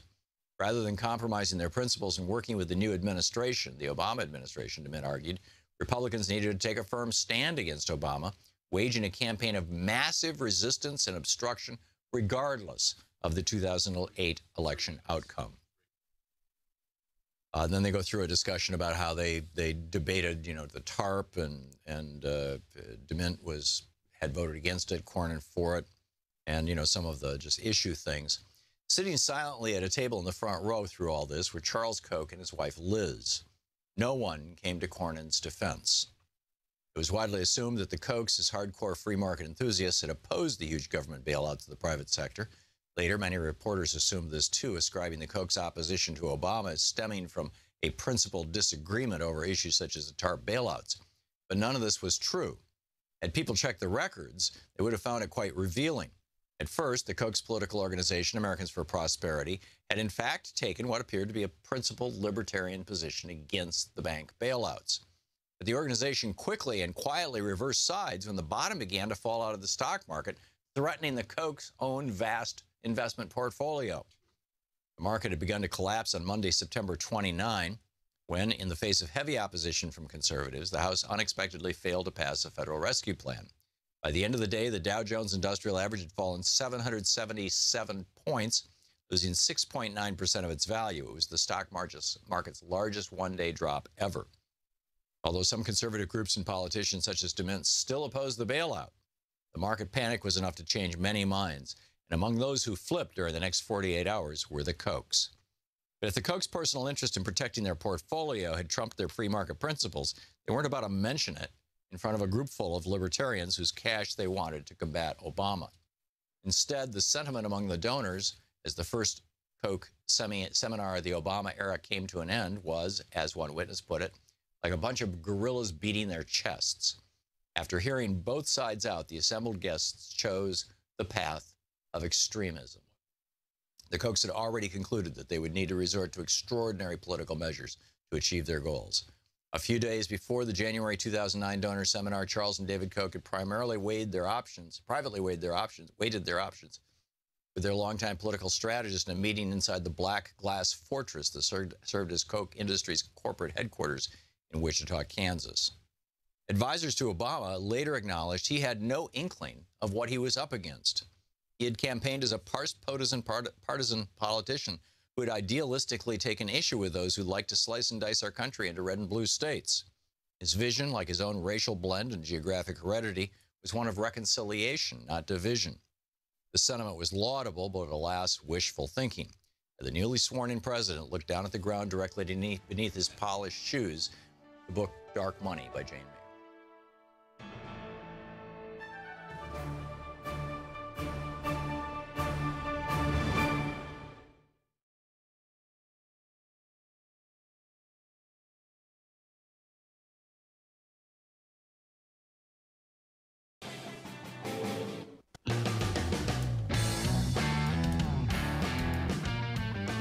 Welcome back. Michael Moore tweeting here. The NRA is a terrorist organization, Michael Moore writes. The media should speak of the NRA in the same way they do ISIS. Total ISIS-inspired deaths in the U.S., 79. Thanks to NRA and the politicians they buy, we've had 1.2 million American gun deaths since John Lennon was shot dead in New York City. Hashtag NRA kills kids. Amazing. It's not amazing. I mean, it's just, it's a really, that's really solid. I mean, it's just, I don't know how you can say it other than that. Tony, and I was, Sue showed me a link in the chat room to the claim that Wayne Little Peter got out of the Vietnam War. His draft number was 97 because he had a nervous disorder. Snopes looked that up, and neither Wayne LaPierre nor the Selective Service have given them the information, but it looks like he was a student at a junior college during that time, so he would have qualified for a student deferment, so probably he got a student deferment. But in any case, Tony in Huntsville, Alabama. Tony, what's on your mind? Tom, how you doing? I'm well. What's up? How you doing, Tom? Listen, I got two things. First of all, you were right spot on when you were talking about, I don't know, it was you, whoever came up with the article, that it's going to be more black students that suffer when you arm these teachers because they're naturally aggressive, and they're just going to be a lot of shootings of black people. Well, I don't think it's even naturally aggressive. I think it's that white teachers perceive black kids, particularly when they reach adolescence, as a threat, just like white cops perceive black men as a threat. And you know, I mean, we put 10,000 cops in our schools as a result of Columbine, I think it was. And the result is, in the intervening years, over 1 million children who would have been sent to the principal's office for detention or sent home to their parents now have criminal records. We're putting cops in our schools. That's crazy. And giving teachers guns is crazy. I mean, the teachers don't want guns. Anyhow, back to you, Tony. It's ridiculous. Well, my main point is, while we've got these kids who obviously have their platform, I wish that we could just incorporate them to just remember all the kids, not just those, but all the kids in all the schools. So, because the black kids are going to need their protection too, and they need a voice. And while they're the voice out there, they need to let these people know that they don't want the guns in the school. The children don't want them, regardless of what the teachers want. If those teachers want guns, we don't want those teachers. We want other teachers that love us and are going to teach us. We don't want teachers with guns. Right. Yeah. School is for education. It's not for police. Exactly. And the other thing I was going to say is, can the president be sued for slander? Not to the best of my knowledge. Why? Because he trashed that rent-a-cop this morning? He's trashing this deputy, talking about he was a coward. How does Donald Trump know that? How does the worst kind of bullies are rich ones who never have to do any of the things personally that they brag about? Yep. He's never been to a public school. He's never had to go face anything. He's got personal security, so nobody ever attacked him or ever will attack him. Right. Or he will never have to shoot for himself. So how does he know how this deputy felt? How does he know? How does he have an insight into his mind? If this were somebody else, if I were saying that about you, you could sue me. Yeah. So why does he have the right to use the power, the full power of the White House on this one man?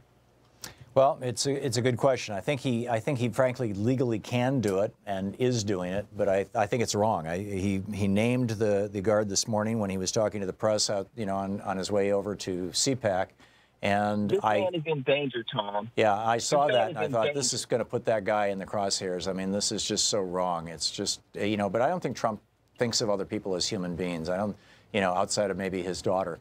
and his sons. I think he just looks at everybody else in the world as a prop used to nurture him. I guess. Dislike this man because what he's doing is he's endangering this man, endangering his family, and taking his livelihood away because he wouldn't go in with a 9mm against an AK assault rifle. Yeah. That's just crazy. That's just crazy. He wouldn't have did it himself.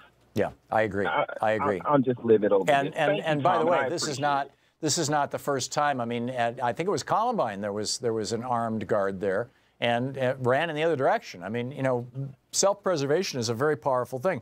You get these people who go, oh yeah, I'd take the guy out, I'd shoot him, yeah, no problem. And it's like you don't know until you're in a situation like that. You have no idea how you're going to respond to something that is literally life-threatening. And so if trained officers are cautious, what do they think's going to happen with these? Well, and not only that, the Los Angeles Police Department, about 27% of the time when they shoot at somebody, they hit them, right? I mean, nationwide, it's a little less than 30%. When cops shoot at somebody, they hit them. The 70% of the time, that bullet goes someplace it wasn't supposed to go. And these are people who are trained, who have to demonstrate proficiency, at least a couple of times a year typically. These people, they routinely are out on the rifle range or the firing range. They know what they're doing. They have done it repeatedly. And you think that Miss Johnson is going to be able to have 90% accuracy when the police department is at 27%? Really? Right.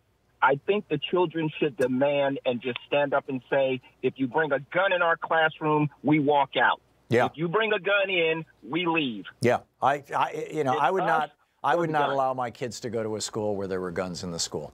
It just, Thank you, Tom. Yeah. I appreciate you. Tony, thank you for the call. It's good to hear from you. Mike in Lomita, California. Hey, Mike, what's up? I'm so glad Obama grabbed your guns and put you in a FEMA concentration camp because you're a raving lunatic. Yeah, well, at least I can do a TV show and a radio show from the FEMA camp here. So. Yeah, that's the first bumper sticker. The second slot's shorter. Has a picture of a football and a soccer ball and rugby ball on the margin, and it says, "Men who lack balls need guns." And the other thing was a headline I wrote after the kids who survived the shooting in Parkland went to Tallahassee to lobby the legislators, and the headline is, Florida politicians spurn kids, back child snuff porn. And I think that sort of condenses the whole essence of it. Yeah, well said. Good bumper stickers, Mike. Thanks for the call, and thanks for sharing that. Dustin in Sherman, Texas. Hey, Dustin, what's up? Holy smoke, it's a small town. You've probably just burned me at this point. Hopefully not. Well, not literally, hopefully, but yeah, not that, Dustin. If anybody knows me, who's listening. How you doing, Tom? Good afternoon. Good. You're doing brilliant, sir. My observation was going to be, and you've managed to steer out of the trap, is this White House, whether intentionally or it's just something that adapted through time, is prone to making absurd statements like armed teachers. And then when everybody's minds get shocked by that and they're trying to root through every reason why that makes no sense, he's off, doing 5 more horrible things. Right, and in the meantime, Scott Pruitt is destroying our environment. Ryan Zinke is selling off our public lands to mining companies. The State Department is being crippled. Steve Bannon said he wanted to deconstruct the administrative state. That's a fancy way of saying destroy the government of the United States of America. And it's bizarre that the people in the White House are committed to destroying the government that they set out to seek to lead. It's bizarre. Apparently, they're there to do whatever puts money in their pockets. I think that's absolutely true. Trump, in fact, during the primary, Trump said he was going to be the first person ever to run for president and make a profit at it. And I think I think he has. I think he is. I don't think he actually wanted to be president. I don't think he expected to be president. And now he's scrambling to cover up his financial crimes. They're going to nail him for money laundering. I guarantee it. Well, the business he's in, apparently, most people know, is a really good way to launder money. Yeah. Yeah, high-end real estate is huge, and this seems to be at the core of his business strategy. You fold that in with relationship with Russia that very much seems to be there, and you know, you've got money that needs laundered. You've got a business that launders. It's not a stretch of the imagination. Well, we know he's laundered money or at least it's the evidence seems to be fairly clear that he's laundered money for Russian oligarchs. There was the guy who bought his $6 or $8 million mansion down in Florida for 30 or 40 million, something like that, to hide the money from his wife. I mean, you know, that was the excuse. I'm guessing he was trying to hide it from the Russian equivalent of the IRS. But you know, yeah, this is, you know, money laundering or us. That's Trump, Manafort, Gates and company. To all indications. He travels, and that's Manafort, who also just caught 30-something new charges. Yeah. But we're trying to wrap our brains around the absurdity of armed teachers, that they're somehow going to be better than officers or anyone else, as you pointed out. Right. I appreciate you keeping a larger scope, I guess, is the overall of my call, is because there's so much to take in. It's a rapid fire of nonsense, and it's so hard to mentally, you know, not get stuck on one thing and just. Yeah, Louise and I were talking about this morning. I mean, we had just woken up and we were laying in bed, and I was like, I should turn the TV on and we should see what's going on. And she's like, you know, do you think sometimes that we're just like exposing ourselves to too much toxic stuff living in this world? And I feel that because I feel that I can do something about it, that we're both doing something about it, you know, by doing this program and by the writing, that it's somewhat cathartic. But I think for a person who feels like they can't do anything about it, it's got to be really distressing. Dustin, thank you. Go ahead. Oh, yeah. You got 5 absolutely. seconds. Oh, okay. No, absolutely. I agree with Michael Moore's tweet. If ISIS had killed 17 children, wow, everything would get done. Amen. Amen. You're listening to Thom Hartmann. Visit ThomHartmann.com for audio and video archives. We're going to check in with Talk Media News in about 4 minutes. I believe it's going to be Luke Vargas. Yep. And in the meantime, we'll be taking your calls and checking out the news.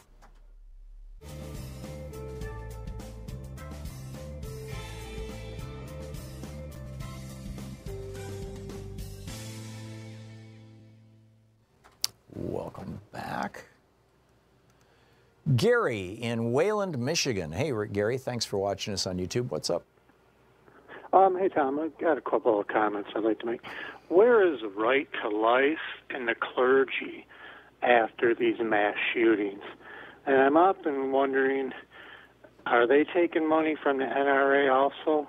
Because we have a state representative here, the reason I say that, in our district, that this is what he's proud of, and he goes around taunting it, and he's also He's proud of what? What's this that he's proud of? His NRA commitment and his NRA endorsement from them. The NRA endorses pastors? What's that? The NRA endorses pastors? Apparently so, because he's a deacon at a church here in our town. Amazing. And it's mind-blowing. I'm like, where's the Christian value here? Who would Jesus shoot? Have some, yeah, you know, I just don't understand it. So, and we're in the 88th district here, and I'm like, I don't even know if half these people know that he is, you know, a big supporter of the NRA. Right. So, and another point is like yesterday you had a caller. He kind of touched base on what it's costing us as taxpayers. I think that needs to be hammered home a little bit harder, and maybe finally people will start to let that sink in, that we're spending hundreds of millions of dollars beefing up our schools, beefing up our police departments, and for what? Just so one out of so many people have the right, or not even the right, but have the ability to get this kind of a weapon? I mean, it's ridiculous. Yeah, it really is. Weapons of war should not be on American streets. Exactly. Yeah. And another point too, is like, you know, this other caller too made a good point. You know, it's like arming our teachers. That is just ridiculous. Yeah. I've never heard of such a stupidest ideal. I absolutely agree. Gary, I want to get another caller in here, but thank you for the call. You made some great points. Vincent in Prescott Valley, Arizona. Vincent, we have a minute and a half. What's up? Yeah, it's kind of short for what I want to talk about, but here goes. I was brought up in New York, and father and mother were union organizers. And when I was 8 years old, the FBI knocked on the door. They wanted names from my father because they figured he's a union organizer. He's probably a communist. So when I was in college, the first time I was playing baseball, and I let my grade slip, and I got my draft notice in early 70s, and went down and applied for conscientious objector. Didn't get it because I was also an atheist. And I stood up in the induction center, and I said, when the sergeant went out, and I said, how many of you guys don't really think this is a war we're fighting? Raise your hand. They all raised their hands. Wow. And they pulled me aside, and they said, we got to get you out of here because your own troops would kill you. Well, somewhat what I'm thinking, my whole family, my immediate family, my ex-wife, my daughters, and me, I've never had a decent job. I got a degree in political science from ASU. I took classes from Mark Reeder, a professor emeritus. Yeah. Vincent, you got about 10 seconds to make your point. I'm 70 years old, and I feel that the system has let me down as far as I haven't had a steady job since. Okay, I got it. Vincent, I'm sorry.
Talk Media News and find out what's going on in the world today. On the line with us is Luke Vargas with Talk Media News. This report brought to you by goatsfortheoldgoat.com and Ellen Ratner's new book, Loving What You Do. Luke, welcome back. Hey, Tom, glad to be with you. Thank you. So Trump is promoting the MS-13 gang again, I see. Well, the notion that they are a risk to every American and every well, he's going to turn them into that. I mean, he's the best recruiter for them. Yeah, I mean, this tweet this morning really just seems to fly in the face of the actual threat level posed by this gang. A few facts here. So, well, let me actually just say, so what Trump said in this tweet was basically, you know, El Salvador just takes our money and then they export these gang members to us. And Mexico also isn't doing enough because they're not stopping immigrants as they pass through Mexico on their onward journey to the United States. Now, there has been there was at least increased cooperation between the U.S. and Mexico to do sort of internal border security work during the Obama administration. And then when I was in Mexico last year reporting on this, the attitude taken by DHS and others in sort of, you know, all this nasty rhetoric against Mexico has led to less cooperation on interdicting migrants as they come through Mexico. So, you know, one way to perhaps deal with this issue would be to, you know, take a slightly more gentle tact with the Mexicans.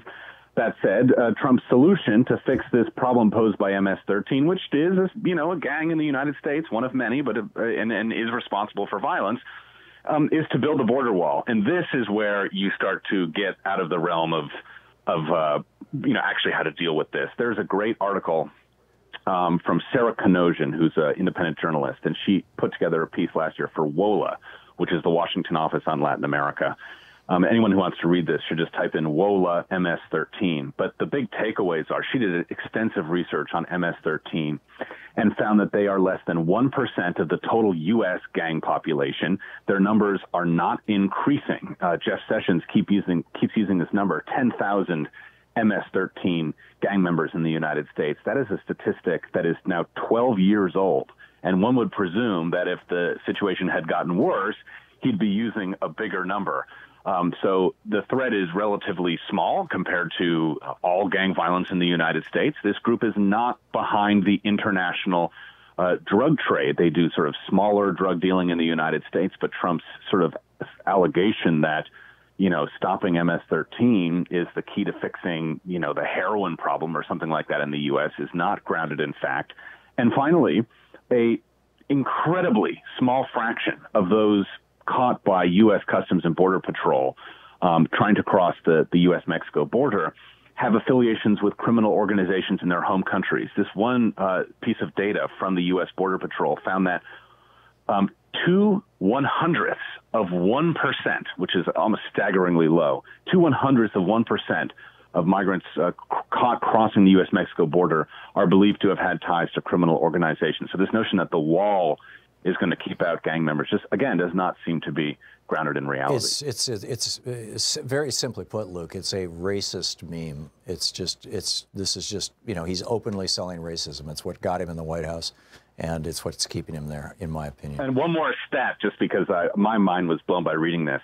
ICE, the Immigration and Customs Enforcement, carried out two big operations last year, stings, on gang individuals in the United States. They arrested 2,500 people in these stings last year, and 1,800 of them were U.S. citizens. So just to repeat, 70% of those people arrested in these stings against Hispanic gangs were American citizens. So again, this notion that these are all illegal immigrants or El Salvadorian nationals who are doing this is also not true. These are much like a lot of sort of people who radicalize in the United States are American citizens. You see a similar breakdown within these gang populations in the United States. Sure.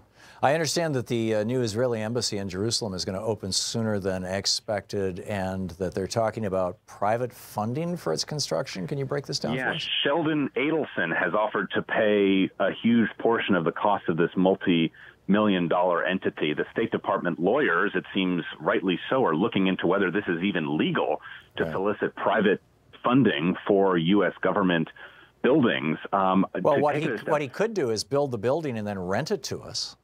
Sure. I would say nothing is off the table with this administration, but suffice it to say, this notion that the U.S. government, which is carrying out missions on behalf of all of the American people, should be making policy decisions based around whether or not a small number of private individuals are willing to fund certain enterprises seems like you are starting to take one of the key accountability mechanisms out of U.S. government. So I think this is concerning, especially that the State Department followed this up by saying they're actually thinking about holding a fundraiser and soliciting donations from evangelical groups and American Jewish communities to fund this. So it wouldn't just be Adelson. It would be sort of people who want to see the certain type of policy between the U.S. and Israel will be the ones funding a U.S. government project, which again, the evangelicals will be so excited about that.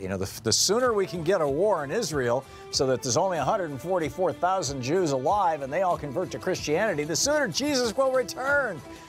Oh, geez. Luke, thank you so much.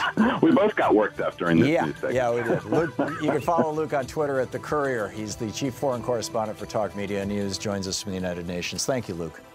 Bye, Tom. Good talking with you. We'll be back.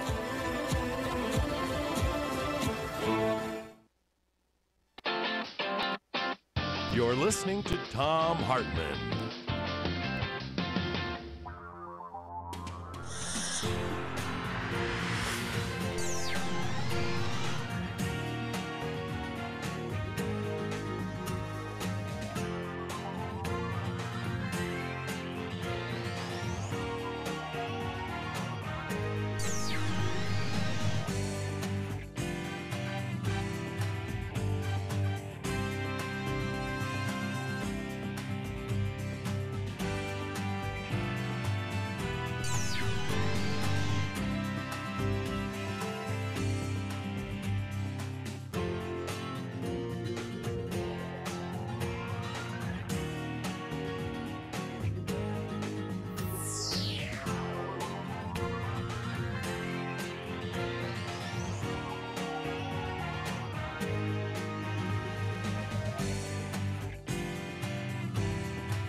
The Thom Hartmann Program is brought to you in part by the Aiden Forecast, an investment newsletter with weekly updates of leading market indicators and a monthly deep dive into what the details of the economy and the markets mean for investors and retirees. On the web at aidenmarkets.com. Wines have some of the highest pesticide levels in our food chain. This hour brought to you by ecowine.com. Pesticide-free wines, organic wines, imported from France by the Organic Wine Company, ecowine.com. Hartmann Program is brought to you in part by Super Beets. Super Beets are sourced from non-GMO beets, and they're packed with dietary nitrates, helping to produce nitric oxide for more energy, stamina, and support for healthy blood pressure levels naturally. For more information, call 800-223-8242 or visit tomsbeets.com.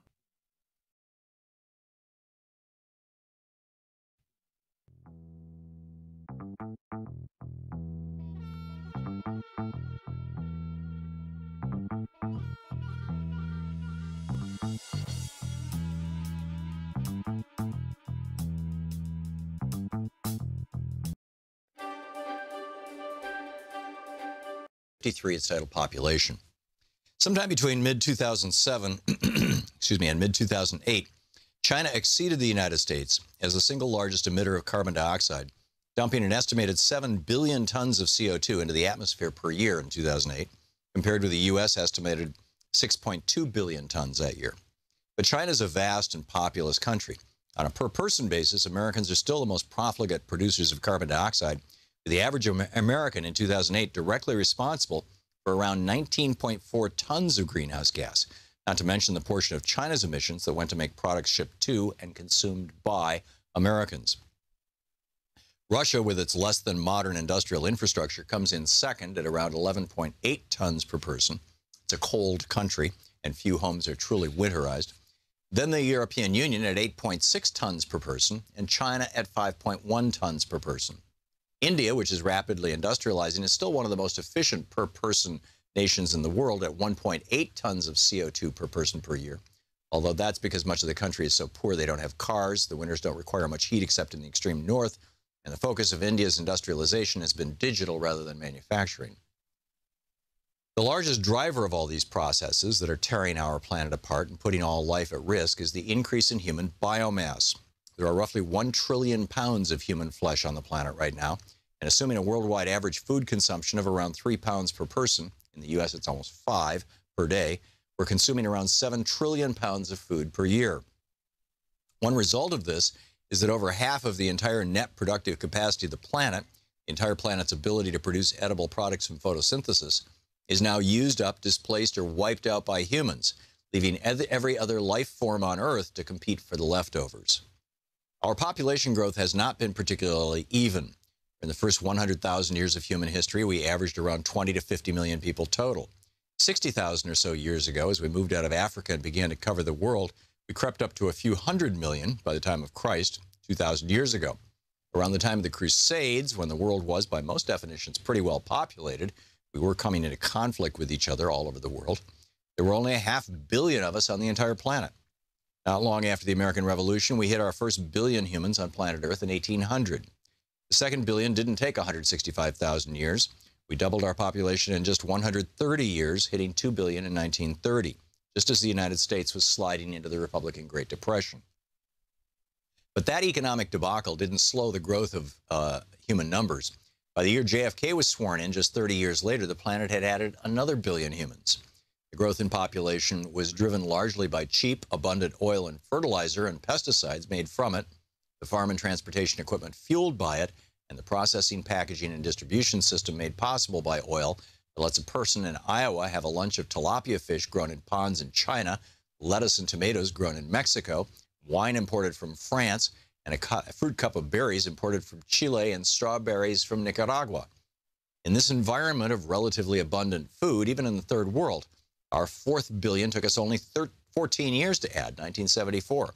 Our fifth billion only 13 years, 1987. And our sixth billion only 12 years, 1999.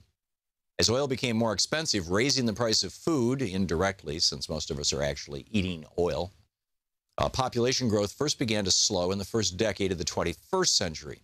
Part of this was attributable to birth rate declines in developed countries, part to an explosion in the death rates because of TB and AIDS in the third world, part to famine and associated diseases in sub-Saharan Africa as deserts moved south due to global warming. But while growth is slowing, we're still adding people at a rate many times faster than just 3 centuries ago. Topsoil all over the world is vanishing. Transportation is becoming exponentially more expensive. And as human population density increasingly resembles the inside of a petri dish, diseases ranging from TB, more than 1 billion people are infected, and more die from that than any other cause worldwide, to AIDS, to the constantly mutating common cold and related corona and flu viruses, remember SARS, represent a menace that is dramatically amplified by the 1 trillion pounds of human flesh such diseases inhabit. We are not the first culture to reach this threshold of population versus resources.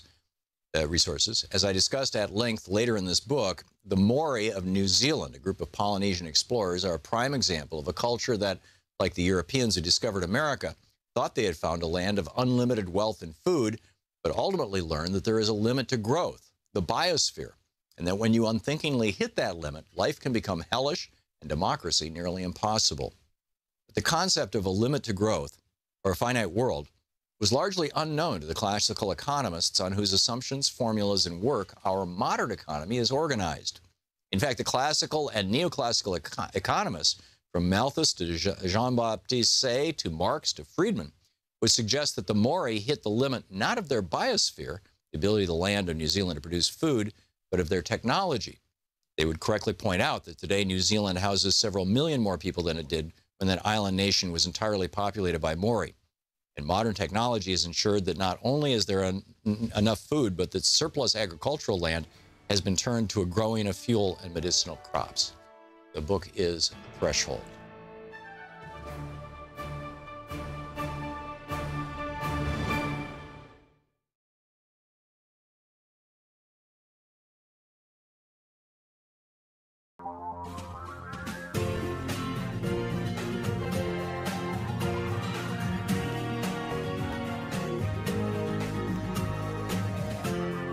This is the Thom Hartmann Program.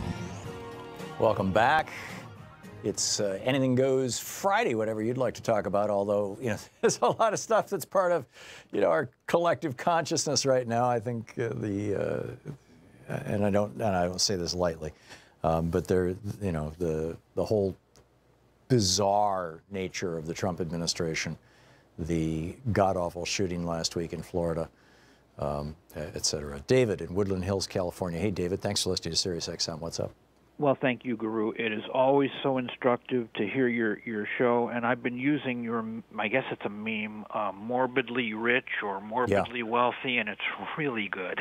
Yeah, thank you. It's gotten to the point now where when I start typing that hashtag into Twitter, it auto-fills it, which means that, more people than just me are using it, the more hashtag morbidly rich. It's making people think about it in a whole different way, and it's really good. And what I've been doing is I've been asking gun owners I encounter online or in life, I've been asking them, what well-regulated militia are you a member of? And it makes their heads explode. Yeah. And when they mention the right to bear arms shall not be infringed, I say, well, then how come you can be arrested for owning a grenade, plastic explosives, a switchblade knife, surface air missile, shoulder-mounted rocket launcher, a mortar. Yeah. Driving down the street with a .50 caliber machine gun in the bed of your truck. Yep. And again, their heads explode. Yeah, yeah. And which begs the question, we've banned all these other weapons of war. Why don't we ban the weapons of war that shoot bullets? And the easy answer, of course, is that the companies that manufacture those things launder millions of dollars through the NRA into the hands of largely Republican politicians. And those Republican politicians at the state level and at the federal level have fought any kind of rational gun control, basically forever. And I've been pointing that out to them. And when I say you have to deal with the kids now, one of them said to me, oh, yeah, the kids that are swallowing detergent, it's like they cannot get off where they're at. Well, that's a Fox so-called news talking point. I mean, they come up with these little bumper stickers to feed to the rubes, And, you know, tragically, a lot of the rubes are quite happy to take it. Yeah. Yeah. Well, excellent work in the guerrilla warfare department there, David. Keep it up. Thanks a lot for the call. It's nice to hear from you. Robbie in Portland, Oregon. Hey, Robbie, what's on your mind? Thanks for listening to X-Ray FM. Yeah, I just wanted to say I was really honored or blessed to have heard John Brakey on the air earlier. I met him in 2011 doing what he was doing in Tucson, Arizona there. Mm-hmm. But yeah, his website what was it? AuditElectionsUSA.org. Yep. Anyway, that guy's doing a lot of really good work. Yeah. But I initially called because I heard you explaining to a caller about how the hydrogen is kind of, you know, he brought up the hydrogen economy. Mm-hmm. And I just wanted to tell you there's one way in hydrogen you didn't mention, which is magnetrolysis. It's a really interesting way that I learned how to weld, actually, with physicists. But basically, you use magnets to separate the hydrogen bonds. And it's a pretty questionable thing with the law of thermodynamics and everything. But, you know, that was what I was going to bring up, is that hydrogen economy doesn't have to be a giant hydrogen-filled tank. Wait a minute. If that worked, if you dropped a magnet, a bar magnet, into a glass of water, it would start producing bubbles, and it doesn't. What am I missing? No. That's not how it works. It's much more refined. You have to have dimensions of water going through a vortex in a pressurized, you know, form it into vapor form. Basically, it's a reactor that I put in my first book. It's called Radicolution. Anyway, if you look up online on Wikipedia, water-fueled cars, you'll find all sorts of people who ended up in prison or ended up dead. And so basically, you have to think all these people are either crooks or, like what I've witnessed the law of thermodynamics literally being broken in front of my eyes. This engine then became polarized. It was magnetic, forming from the front and south from the rear end of it. Anyway, it was really interesting, very interesting. But these technologies exist, and they're not being sold to us. In fact, you know as well as I do that, you know, electric cars have been around for a long time. Electric cars were the first cars to create electricity. The first cars were electric cars. You know, exactly. That's it. Yeah. Anyway, what I do want to go into though is, like you mentioned, electrolysis for you know, being the prime source, right. The primary source that we were taught in school. That you can separate hydrogen, right, and create hydrogen, oxygen gas, which you can run through your gas tank. So check this out. This almost breaks the law of thermodynamics. And when I say it breaks it, it just creates loopholes, which is what's going to happen when these technologies This is because the magnet is not being energized or replenished? Is that what you're talking about? Well, that's exactly it. And people, you know, it's really funny because when the free energy topic gets brought up, people get very angry. People get very, you know, upset. Well, there's permanent magnets in generators. What? There's permanent magnets in generators. I mean, it's, you know, using permanent magnets to generate or you know, electricity is an old thing. Why not use them to separate hydrogen from oxygen? I mean, I'm guessing that you have to introduce motion, just like you do with a generator. You have to have an energy input in addition to the magnetism. Released to the people, when this technology is finally released to the people, you know, it's going to change the way our economy works. And so, but just a really cool thought with this whole electrolysis thing is, check this out. You can put, you know, a 2 liter, maybe even a liter of water in any, you know, old combustible engine, and then, you know, hook it up with an electrolysis from the battery. And then basically you run the line into the intake, and it creates HHO gas, and you infuse hydrogen, oxygen along with your gasoline, you know, 454 old. You know, this is how I learned how to weld, actually. I got really blessed to have met another individual who showed me how to weld. Yeah, this is gas welding, not arc welding. No, it was TIG, we were just clamping together a bunch of exhaust pipes. But basically, this is more of a primitive way to run on hydrogen, but you can run from the battery of the engine that's being powered by it into it to create the electrolysis charge, which then releases hydrogen, oxygen, and then separates the gasoline intake, so it produces a much more efficient, cleaner burn. It's very funny, though, because when all of a sudden you make your car run cleaner, it's illegal in certain states like California or Washington, where they have very strict guidelines on how cars can be ran with the emissions. And so if you make your car run cleaner than it should, now you can't run it legally. Isn't that kind of ironic? Amazing stuff. Yeah, Robbie, I got to run, but thank you for the call. It's fascinating stuff. Maine in Chicago. Hey, Maine, what's up? Maine? Usually Maine is right there with his phone. Let's try Randy in Acworth, Georgia. Hey, Randy, what's up? Hello, Mr. Hartmann. Thank you for taking my call. Sure. I'm a little disappointed. First of all, I thought I heard you say on several occasions that opposing points of view went to the front, but yeah, just tell Arthur that you want to argue with me, and you will go to the top of the list.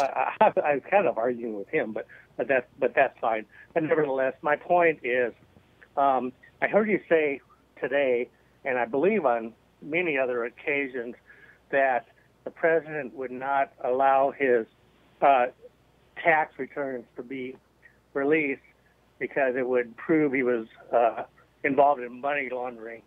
If that's the case, the IRS has seen his tax returns. Wouldn't that be illegal, and wouldn't it get out somehow there, or he'd be arrested before he'd ever gotten to be a candidate? Well, it depends on whether they could nail him for it. I suspect that when Mueller is done with his investigation, I don't have any inside information here, Randy. I'm offering an opinion, this is opinion, not journalism. My opinion is that, based on the stories that I've seen about how Trump has solicited wealthy oligarchs to basically run money through his properties, and how it's often done with high-end real estate. My guess is that one of the main charges that Mueller's going to end up bringing against Trump is money laundering, and it's going to be done through these buildings and these projects that he's doing. But we'll see. I could be wrong. The IRS obviously doesn't catch everybody, not even a fraction of them. Randy, thank you for the call. We'll be back. This is the Thom Hartmann Program. Not sure how much of a debate that was, but in any case, we'll be back. It's 15 minutes past the hour.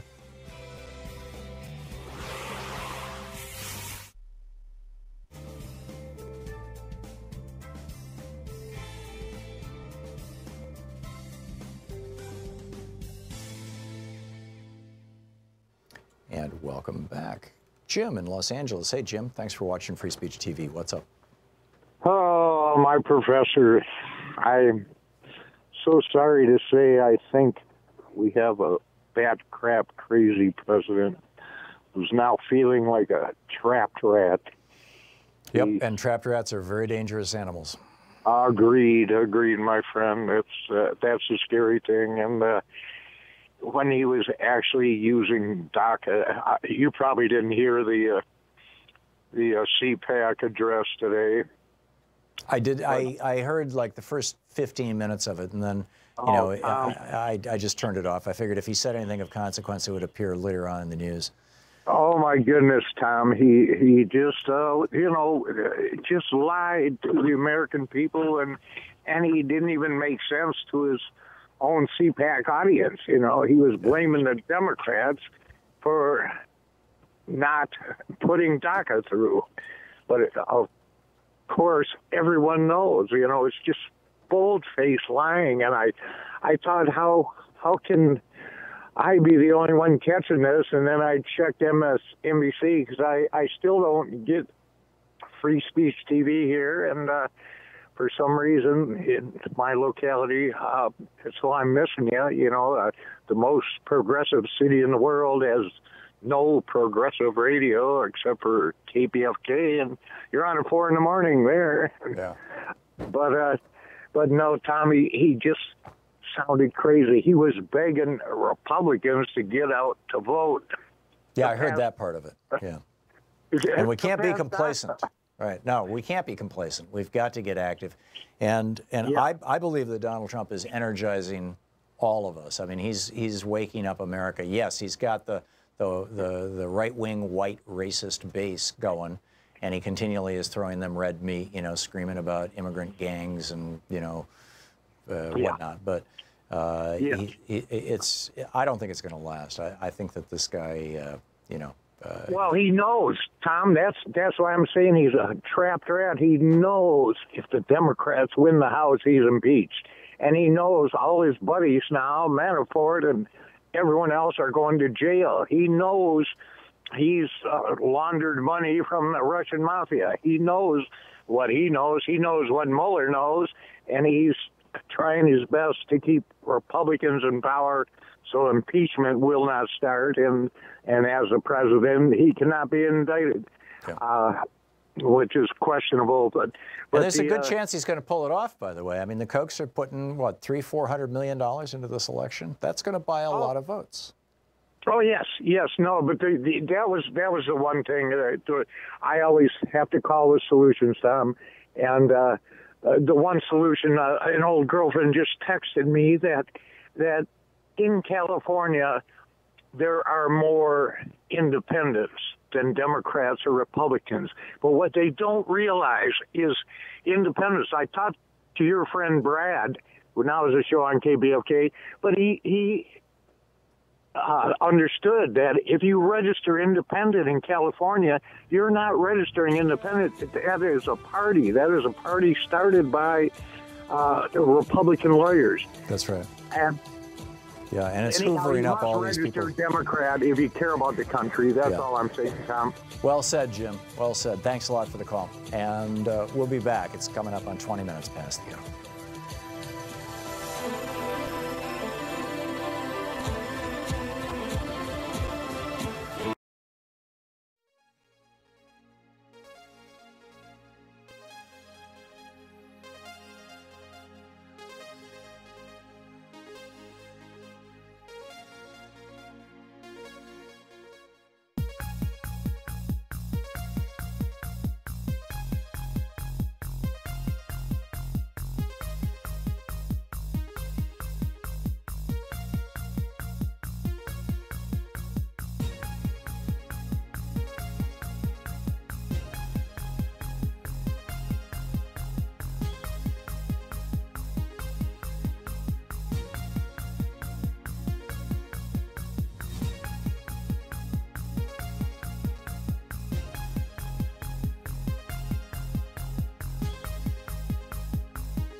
It's Anything Goes Friday, Maine in Chicago. Hey, Maine, what's on your mind? Oh, yeah. How you doing, Tom? I was wondering, since like Anything Goes Friday, is the 3/5 law still in effect? Because, to me, that may be one of the reasons why you have a lot of these voter suppressions, especially in the South.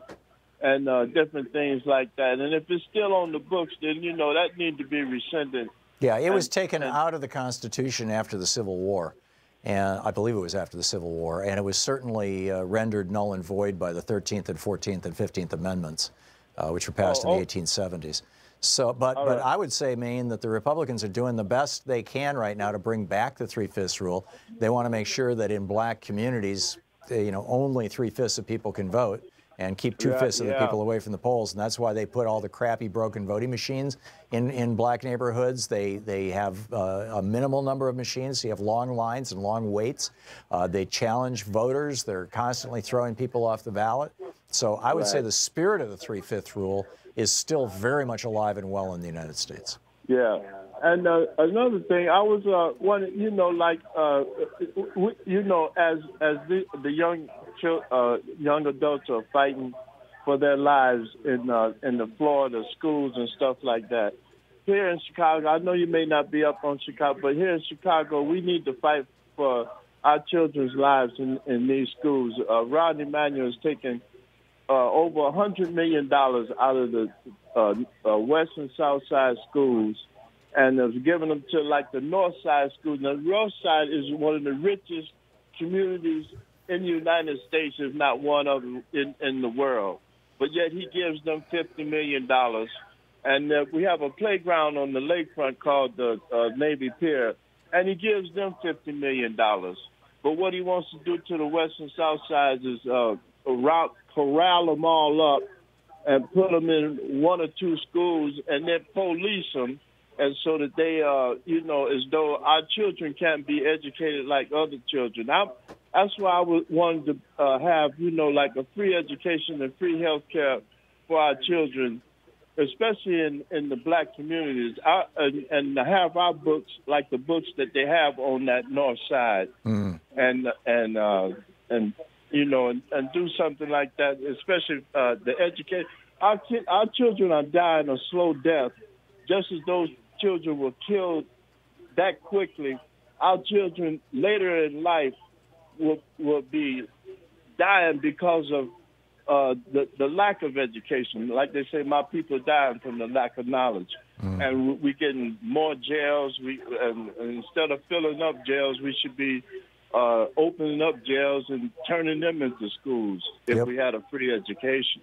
Yep, I agree. I agree. Racism is alive and well in the United States, and we all suffer the consequences of it, people of color in particular. But it hurts our entire society. It hurts our entire nation. It makes us less competitive.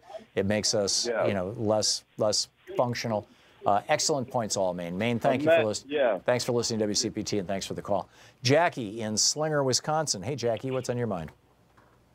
Yes, I wanted to slightly disagree with you on your liability insurance for gun owners. Sure. I see two problems, and I'm going to offer a solution.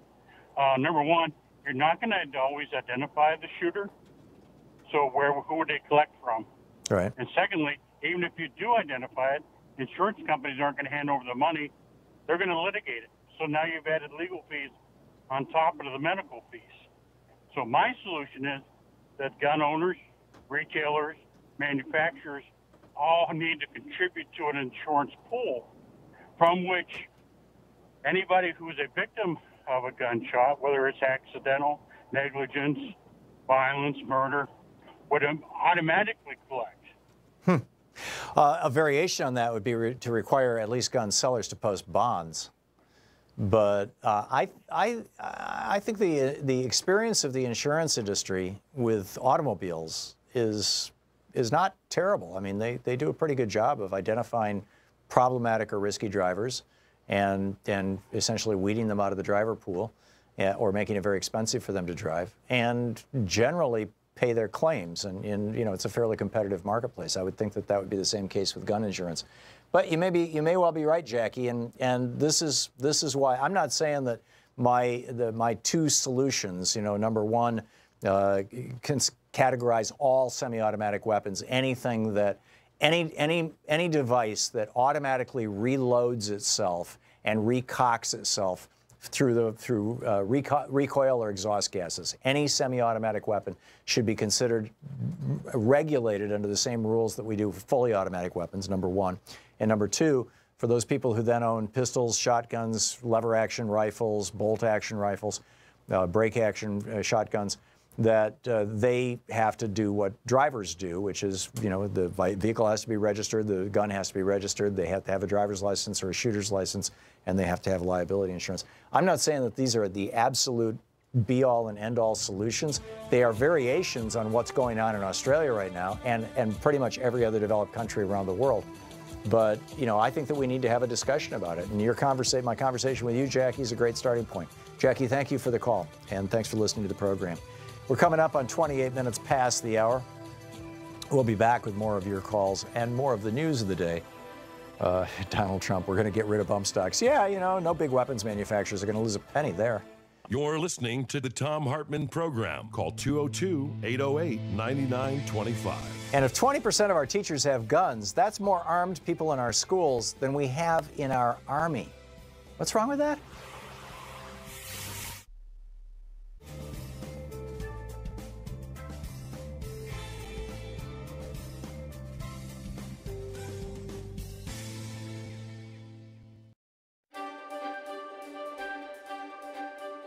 Hey, it's the Thom Hartmann University Book Club. Today we're reading from Cracking the Code, How to Win Hearts, Change Minds, and Restore America's Original Vision.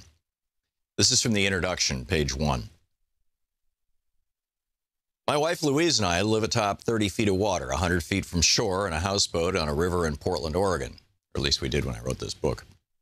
One day, I stepped out our back door onto the floating deck that serves as our backyard and found myself confronting a very upset Canada goose. He bobbed his head up and down, lifted his wings to make his body look larger and more intimidating, and ran straight at me, hissing and trying to nip at me. Obviously, observing this behavior, my comedian friend Swami Beyondananda, Steve Behrman, who was visiting us that week, named the bird Gooselini.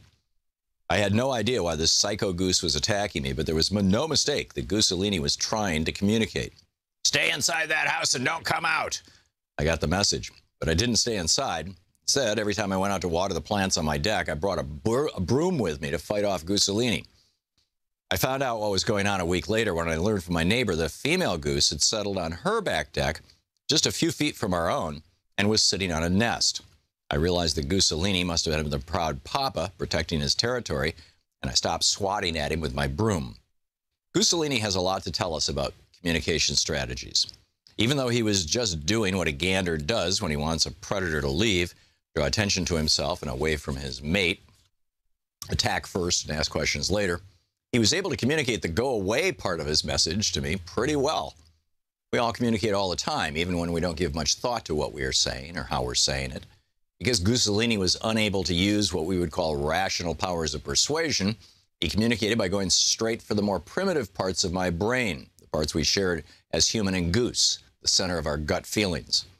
First time Gooselini attacked, I backed off because he was successful in communicating an intent to harm me, which caused me to feel fear, the most primal and visceral of human emotions.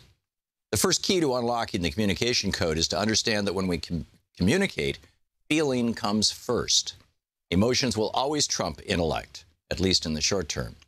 This emotive form of communication, however, ultimately didn't get Gooselini the response he wanted. On its own, the attack wasn't very persuasive. Instead of shooing me away, Gooselini made me angry. Effective communicators know how to get the response they want because they understand how to tailor a message to the person who's listening. They know the second key to unlocking the communication code is that the meaning of a communication is the response you get. Because Gooselini couldn't tell me his story, I had to imagine his story for myself.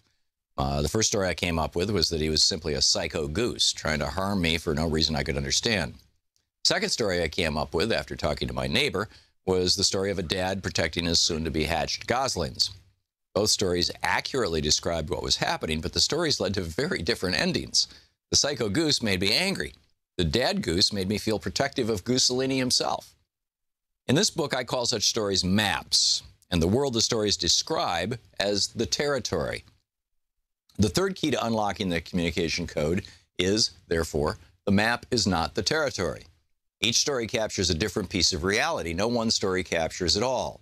The key to effective communication is to find the best story to use to convey your understanding of the world to the greatest number of people.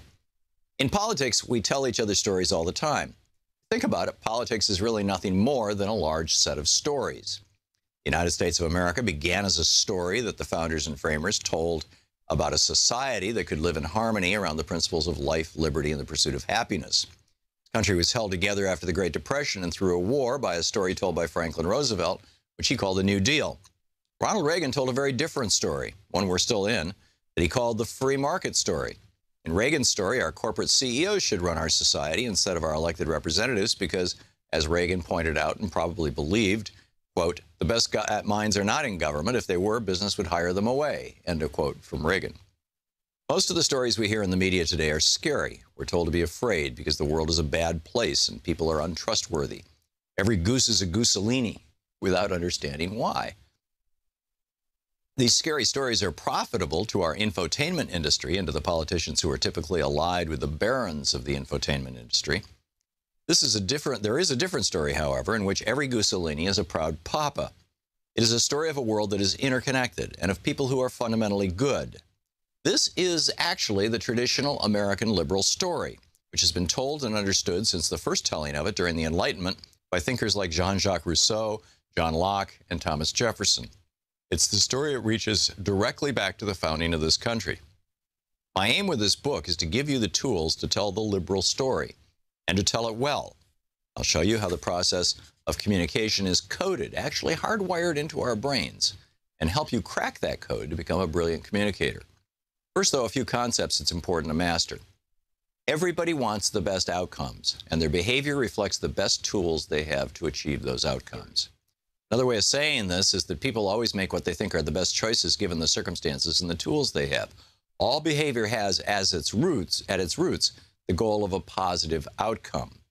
As a practical statement, this means that conservatives and liberals are both working toward the best world possible.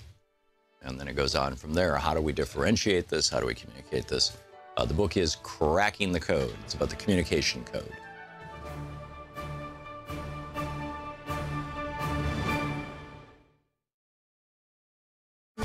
Want to connect with the show online? You can find the Thom Hartmann Program on Facebook, Twitter, and Instagram.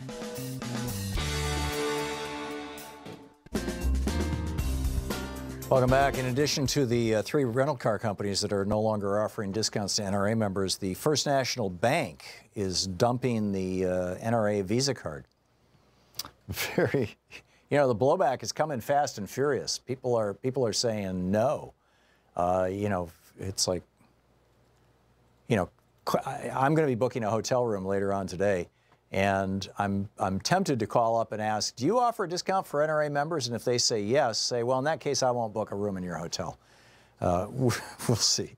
Anyhow, our poll from yesterday, our poll that was on YouTube, Trump's Commerce Secretary wants to turn the moon into a gas station for outer space.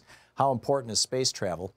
46% of you said space travel is vital to humanity. 4% said space travel should be left to the commercial sector.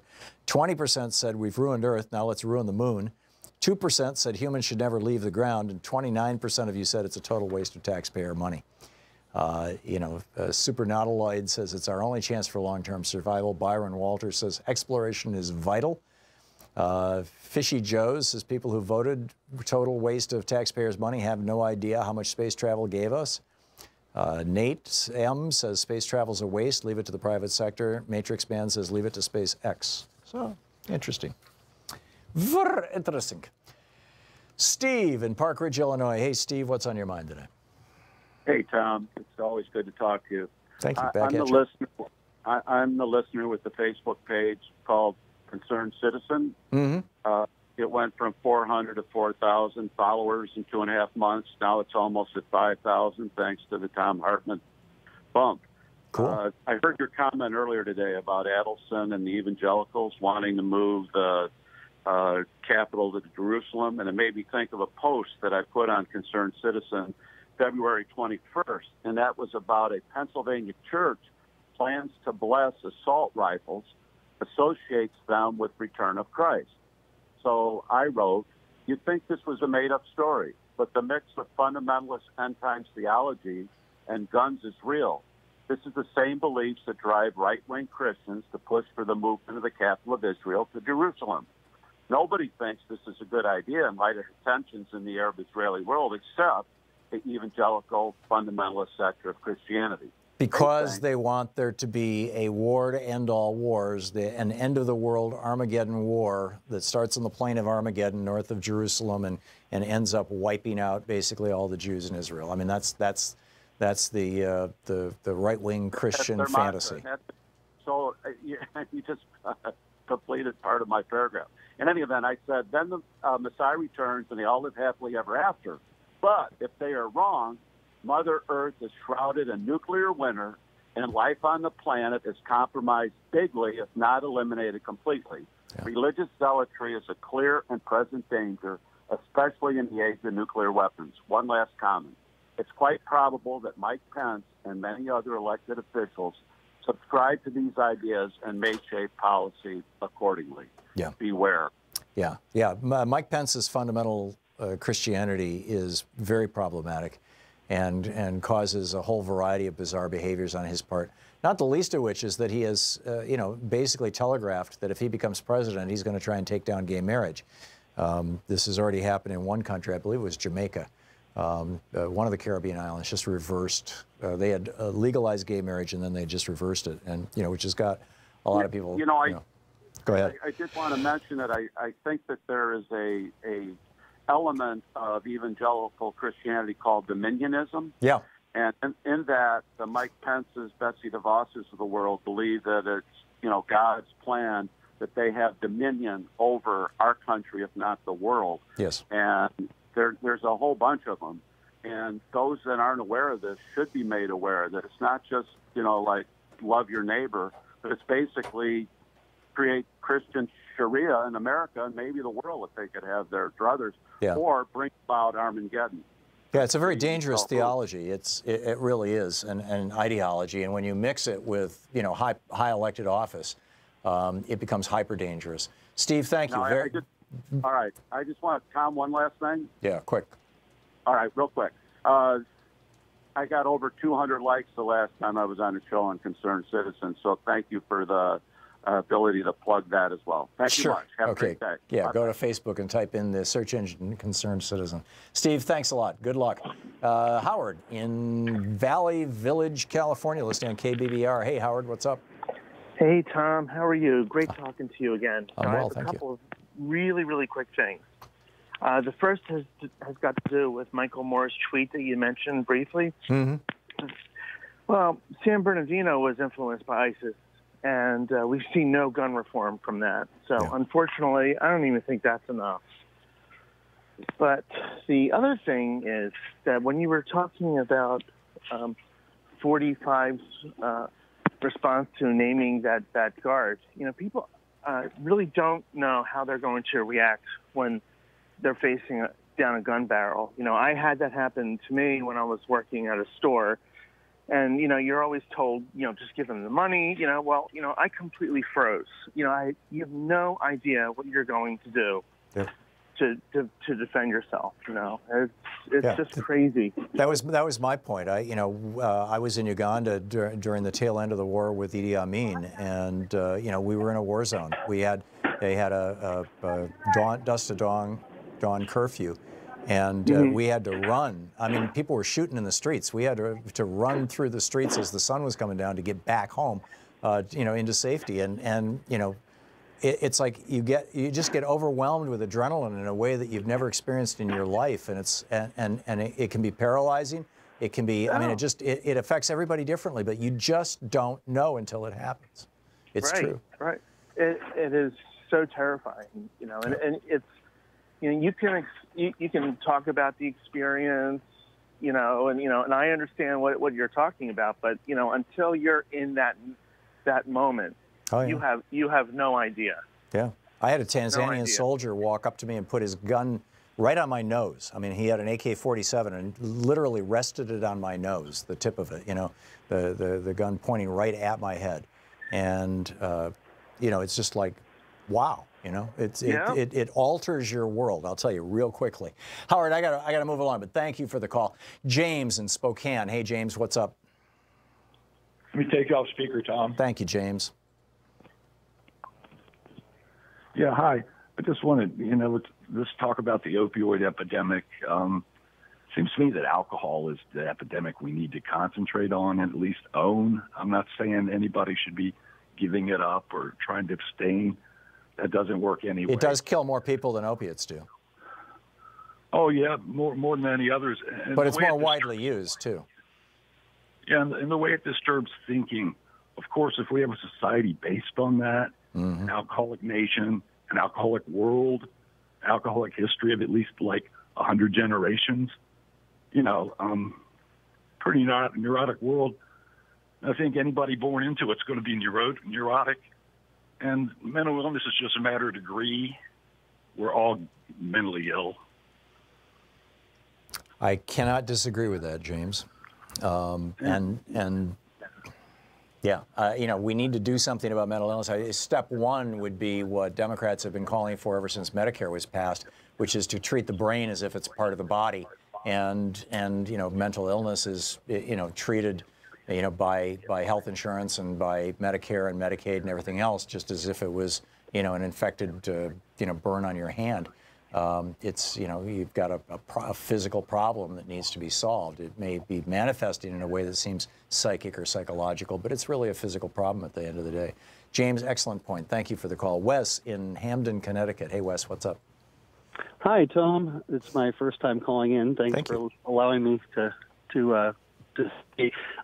Just to give a little background, I am a high school teacher. I also am a gun owner and a former member of the NRA. I turned in my membership and stopped being a member of the NRA back in the late 90s when their rhetoric was moving away from responsible gun ownership and towards the craziness now. Yeah. But I'm also apologetic, progressive, and I guess you would say liberal. I'm not sure if those are the same things, but one of the things that I'm really disappointed by is the messaging behind the Democratic Party about these shootings and how poorly they handle it. It's almost as if they're relying on these kids now to speak up for them too. And you know, I think that we just need to change the way that we message about it. And one of the things I was talking to the other day with my wife was that maybe if we started referring to these mass shootings as mass late-term abortions, maybe that would resonate with the pro-life people, because they're always like, oh, we're pro-life, pro-life, pro-life. I'm like, well, why do we call these shootings mass late-term abortions? Because that's what they are. I live literally 45 minutes from Sandy Hook, and I remember that day very well. I heard about that shooting, and I was at work in school, in a high school, while my children were also in school not far away from where that happened. I was completely helpless. Yeah. And ever since then, whenever a shooting happened, I can't not be affected by it. Yeah, I mean, Wes, we're going to hit a break in 20 seconds. I got a quick question for you. As a gun owner and a teacher, do you think the teachers should have guns in school? Absolutely not. I think it's the most ridiculous. I mean, there are issues upon issues. You're talking about, I mean, police officers, soldiers go through literally hundreds and hundreds of hours of training to hold a weapon, to be effective with one. Teachers don't have that time. We have to teach. We have to correct papers and develop curriculum. There's no time for that kind of training. Yeah. Who's going to pay for it? Yeah. Yeah, well, you know where the money's going to end up. The NRA will be doing the training, and the gun companies will be selling the hundreds of thousands of guns to the teachers. It is, I agree with Wes, it's a crazy idea. Thank you for the call, and thanks for sharing your expertise with us. You're listening to Thom Hartmann. Visit ThomHartmann.com for audio and video archive. It's coming up on 15 minutes before the hour. We'll be back with more of your calls right after this.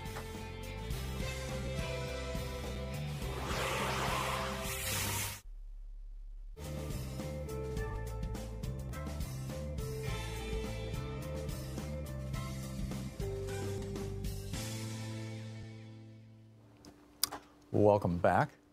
Anita in San Antonio. Hey, Anita, thanks for watching Free Speech TV. What's on your mind? Hi, Tom. Yeah, I just wanted to tell you about what I've been doing. I call my senators, Ted Cruz and John Cornyn, and I've called some other senators, not from the state, but just because I know that they're real pro-NRA people like Jody Ernst, and I think it was the guy from Arkansas, and, Tom people Cotton. like that I know are getting a lot of money from the NRA. Yeah. So I talked to a staff member, and I asked her, I said, look, I just have a question.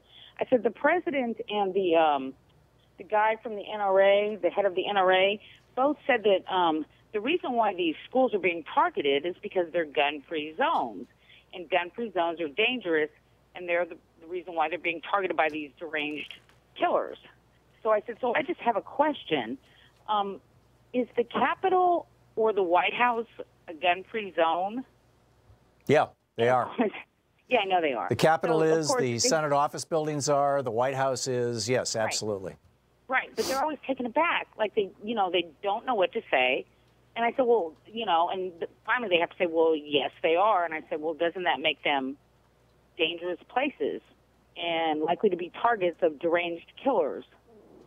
And, they don't know what to say. Most of the time they say, well, that's a good question, or, I'll let them know that, I'll leave a message or something like that. Yeah. But they never have an answer, of course, because the argument is disingenuous. Because, of course, a lot of the places that have been targets are not gun-free zones. Well, and what Wayne Little Peter is promoting now, and Trump too, is hardening schools in quotes. And I'm guessing that what they would say is, yes, we have hardened these buildings so that there are only 2 or 3 points of entrance and egress, and those points have metal detectors and armed guards with weapons at them, and therefore, we're not technically a gun-free zone or some kind of BS like that. They're not gonna do anything. They're just gonna. This is just, Yeah, the NRA just wants to sell another 200,000 guns to teachers. I mean, that's the bottom line here.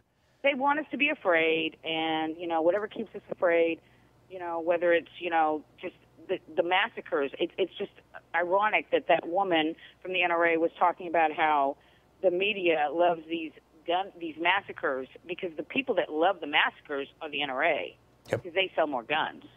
Yeah, and by the way, in the last couple of days, the stock price of all the gun manufacturers has gone up. Of course, you know, and they were actually, it had been going down before too, since Trump was in office, and they didn't think they had much to worry about, and people were, you know, just like when Bush was in office, they went down. Yeah. And when Obama was in office, they went up. So now, you know, they've got this new, target these kids, and they're going to use that to sell more guns. They've got a new crusade. They've got a new Black Lives Matter. They've got a new, a new DACA, new Dreamers, a new group of people who are not wealthy, older white men, and that they can vilify, that they can go after, that they can ridicule, that they can harm, and that's the currency that the Republicans have. That's they live Fox News, Fox so-called news. The currency of Fox News and right-wing hate radio is outrage. It's anger. It's vitriol. Yeah. It's this is my objection yesterday to the networks running Wayne Little Peters' whole speech on television. Is they're injecting poison into the bloodstream of this country. Anyhow, Anita, thank you for the call. Crazy he is too. Yeah. Amen. Good talking to you. We'll be right back.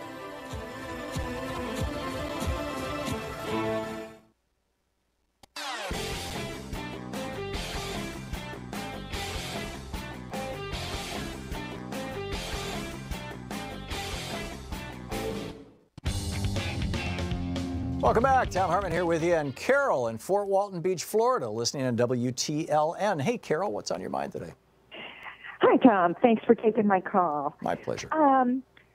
Speaking of injecting poison into the bloodstream of Americans, I wanted to let you know about something that was printed in the Northwest Florida Daily News, where I'm on vacation, last Saturday.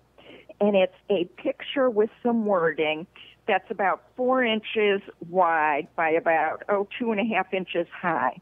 And the picture is a picture of Satan, and it's got the head and the ugly ears, and it's got 2 horns on the head, and Satan is facing a man. That's obviously Jesus, and he's white and he has long dark hair. And above the pictures it says, Satan, if I win, Clinton wins. And then Jesus says, not if I can help it. And then above that, it says, today Americans are able to elect a president with godly moral principles. Hillary is a Satan, and her crimes and lies had proved just how evil she is. And even though Donald Trump isn't a saint by any means, he's at least an honest man, and he cares deeply for this country, and my vote goes for him. There's no credit on it. I don't know if it was placed there by the Russians. I don't know if it was placed there by some extreme religious group, but this is something that was in the header of the Saturday paper.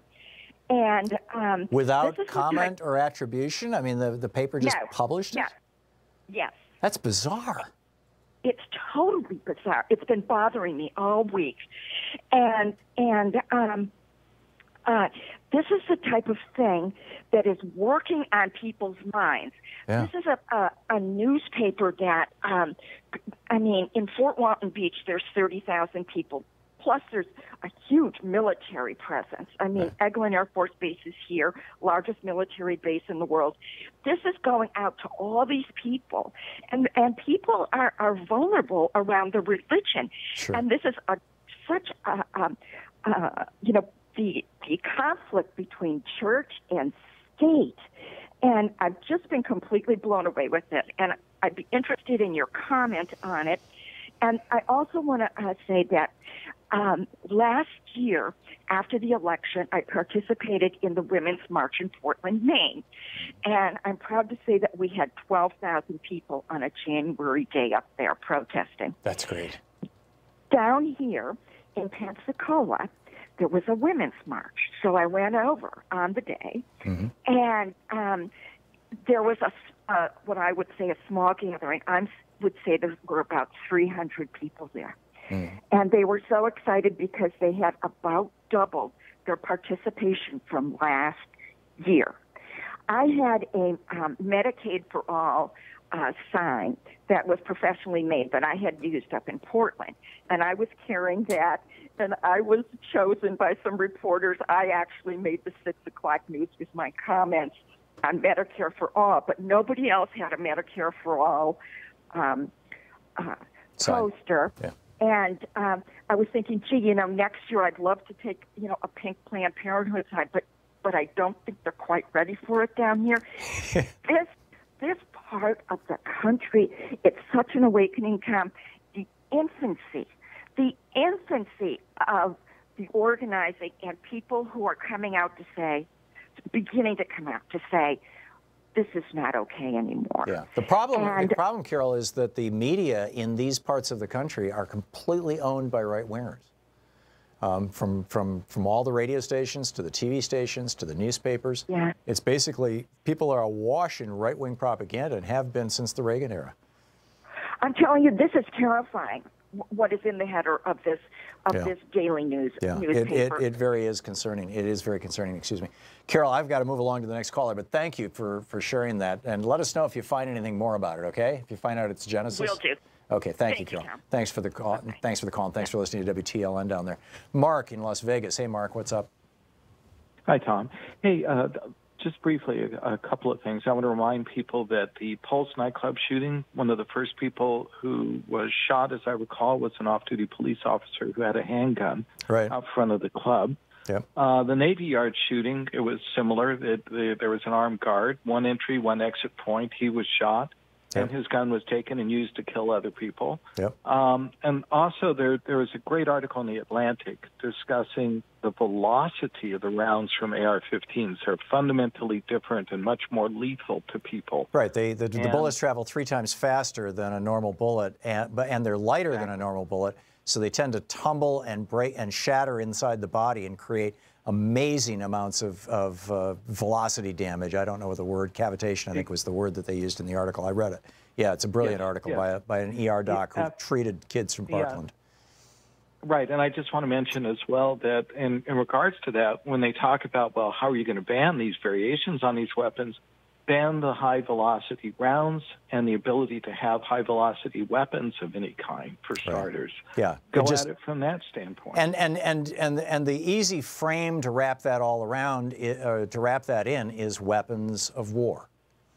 And my opinion is that you don't need a gun that automatically reloads itself and automatically recocks itself using the recoil. Right. You don't need that for sports shooting. You don't need that for hunting, and you don't need that for self-defense. A revolver or a brake or pump or lever-action rifle will work just fine. We could get so many of these weapons off the streets and clean up our country. This is minor stuff. I mean, this is stuff that every other developed country in the world has already done. Mark, very well said. Thank you for the call. Thanks so much. And thank you all for being with us this week. It's been a fascinating week. Next week should be fascinating. Alex Lawson is going to be in for me, and we're going to have an interesting time. It's going to be a fascinating week, so stick around. In the meantime, don't forget, democracy is not a spectator sport. It really, for this republic to work, we all have to be engaged, particularly in an election year. So get out there, get active, tag. You're in. Have a great weekend.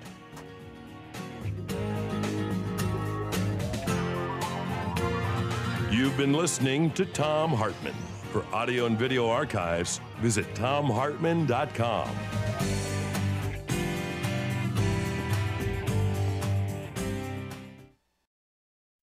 The Thom Hartmann Program is brought to you in part by the Aiden Forecast, an investment newsletter with weekly updates of leading market indicators and a monthly deep dive into what the details of the economy and the markets mean for investors and retirees. On the web at aidenmarkets.com. Wines have some of the highest pesticide levels in our food chain. This hour brought to you by ecowine.com. Pesticide-free wines, organic wines, imported from France by the Organic Wine Company, ecowine.com. Hartmann Program is brought to you in part by Super Beets. Super Beets are sourced from non-GMO beets, and they're packed with dietary nitrates, helping to produce nitric oxide for more energy, stamina, and support for healthy blood pressure levels naturally. For more information, call 800-223-8242. Or visit tomsbeets.com.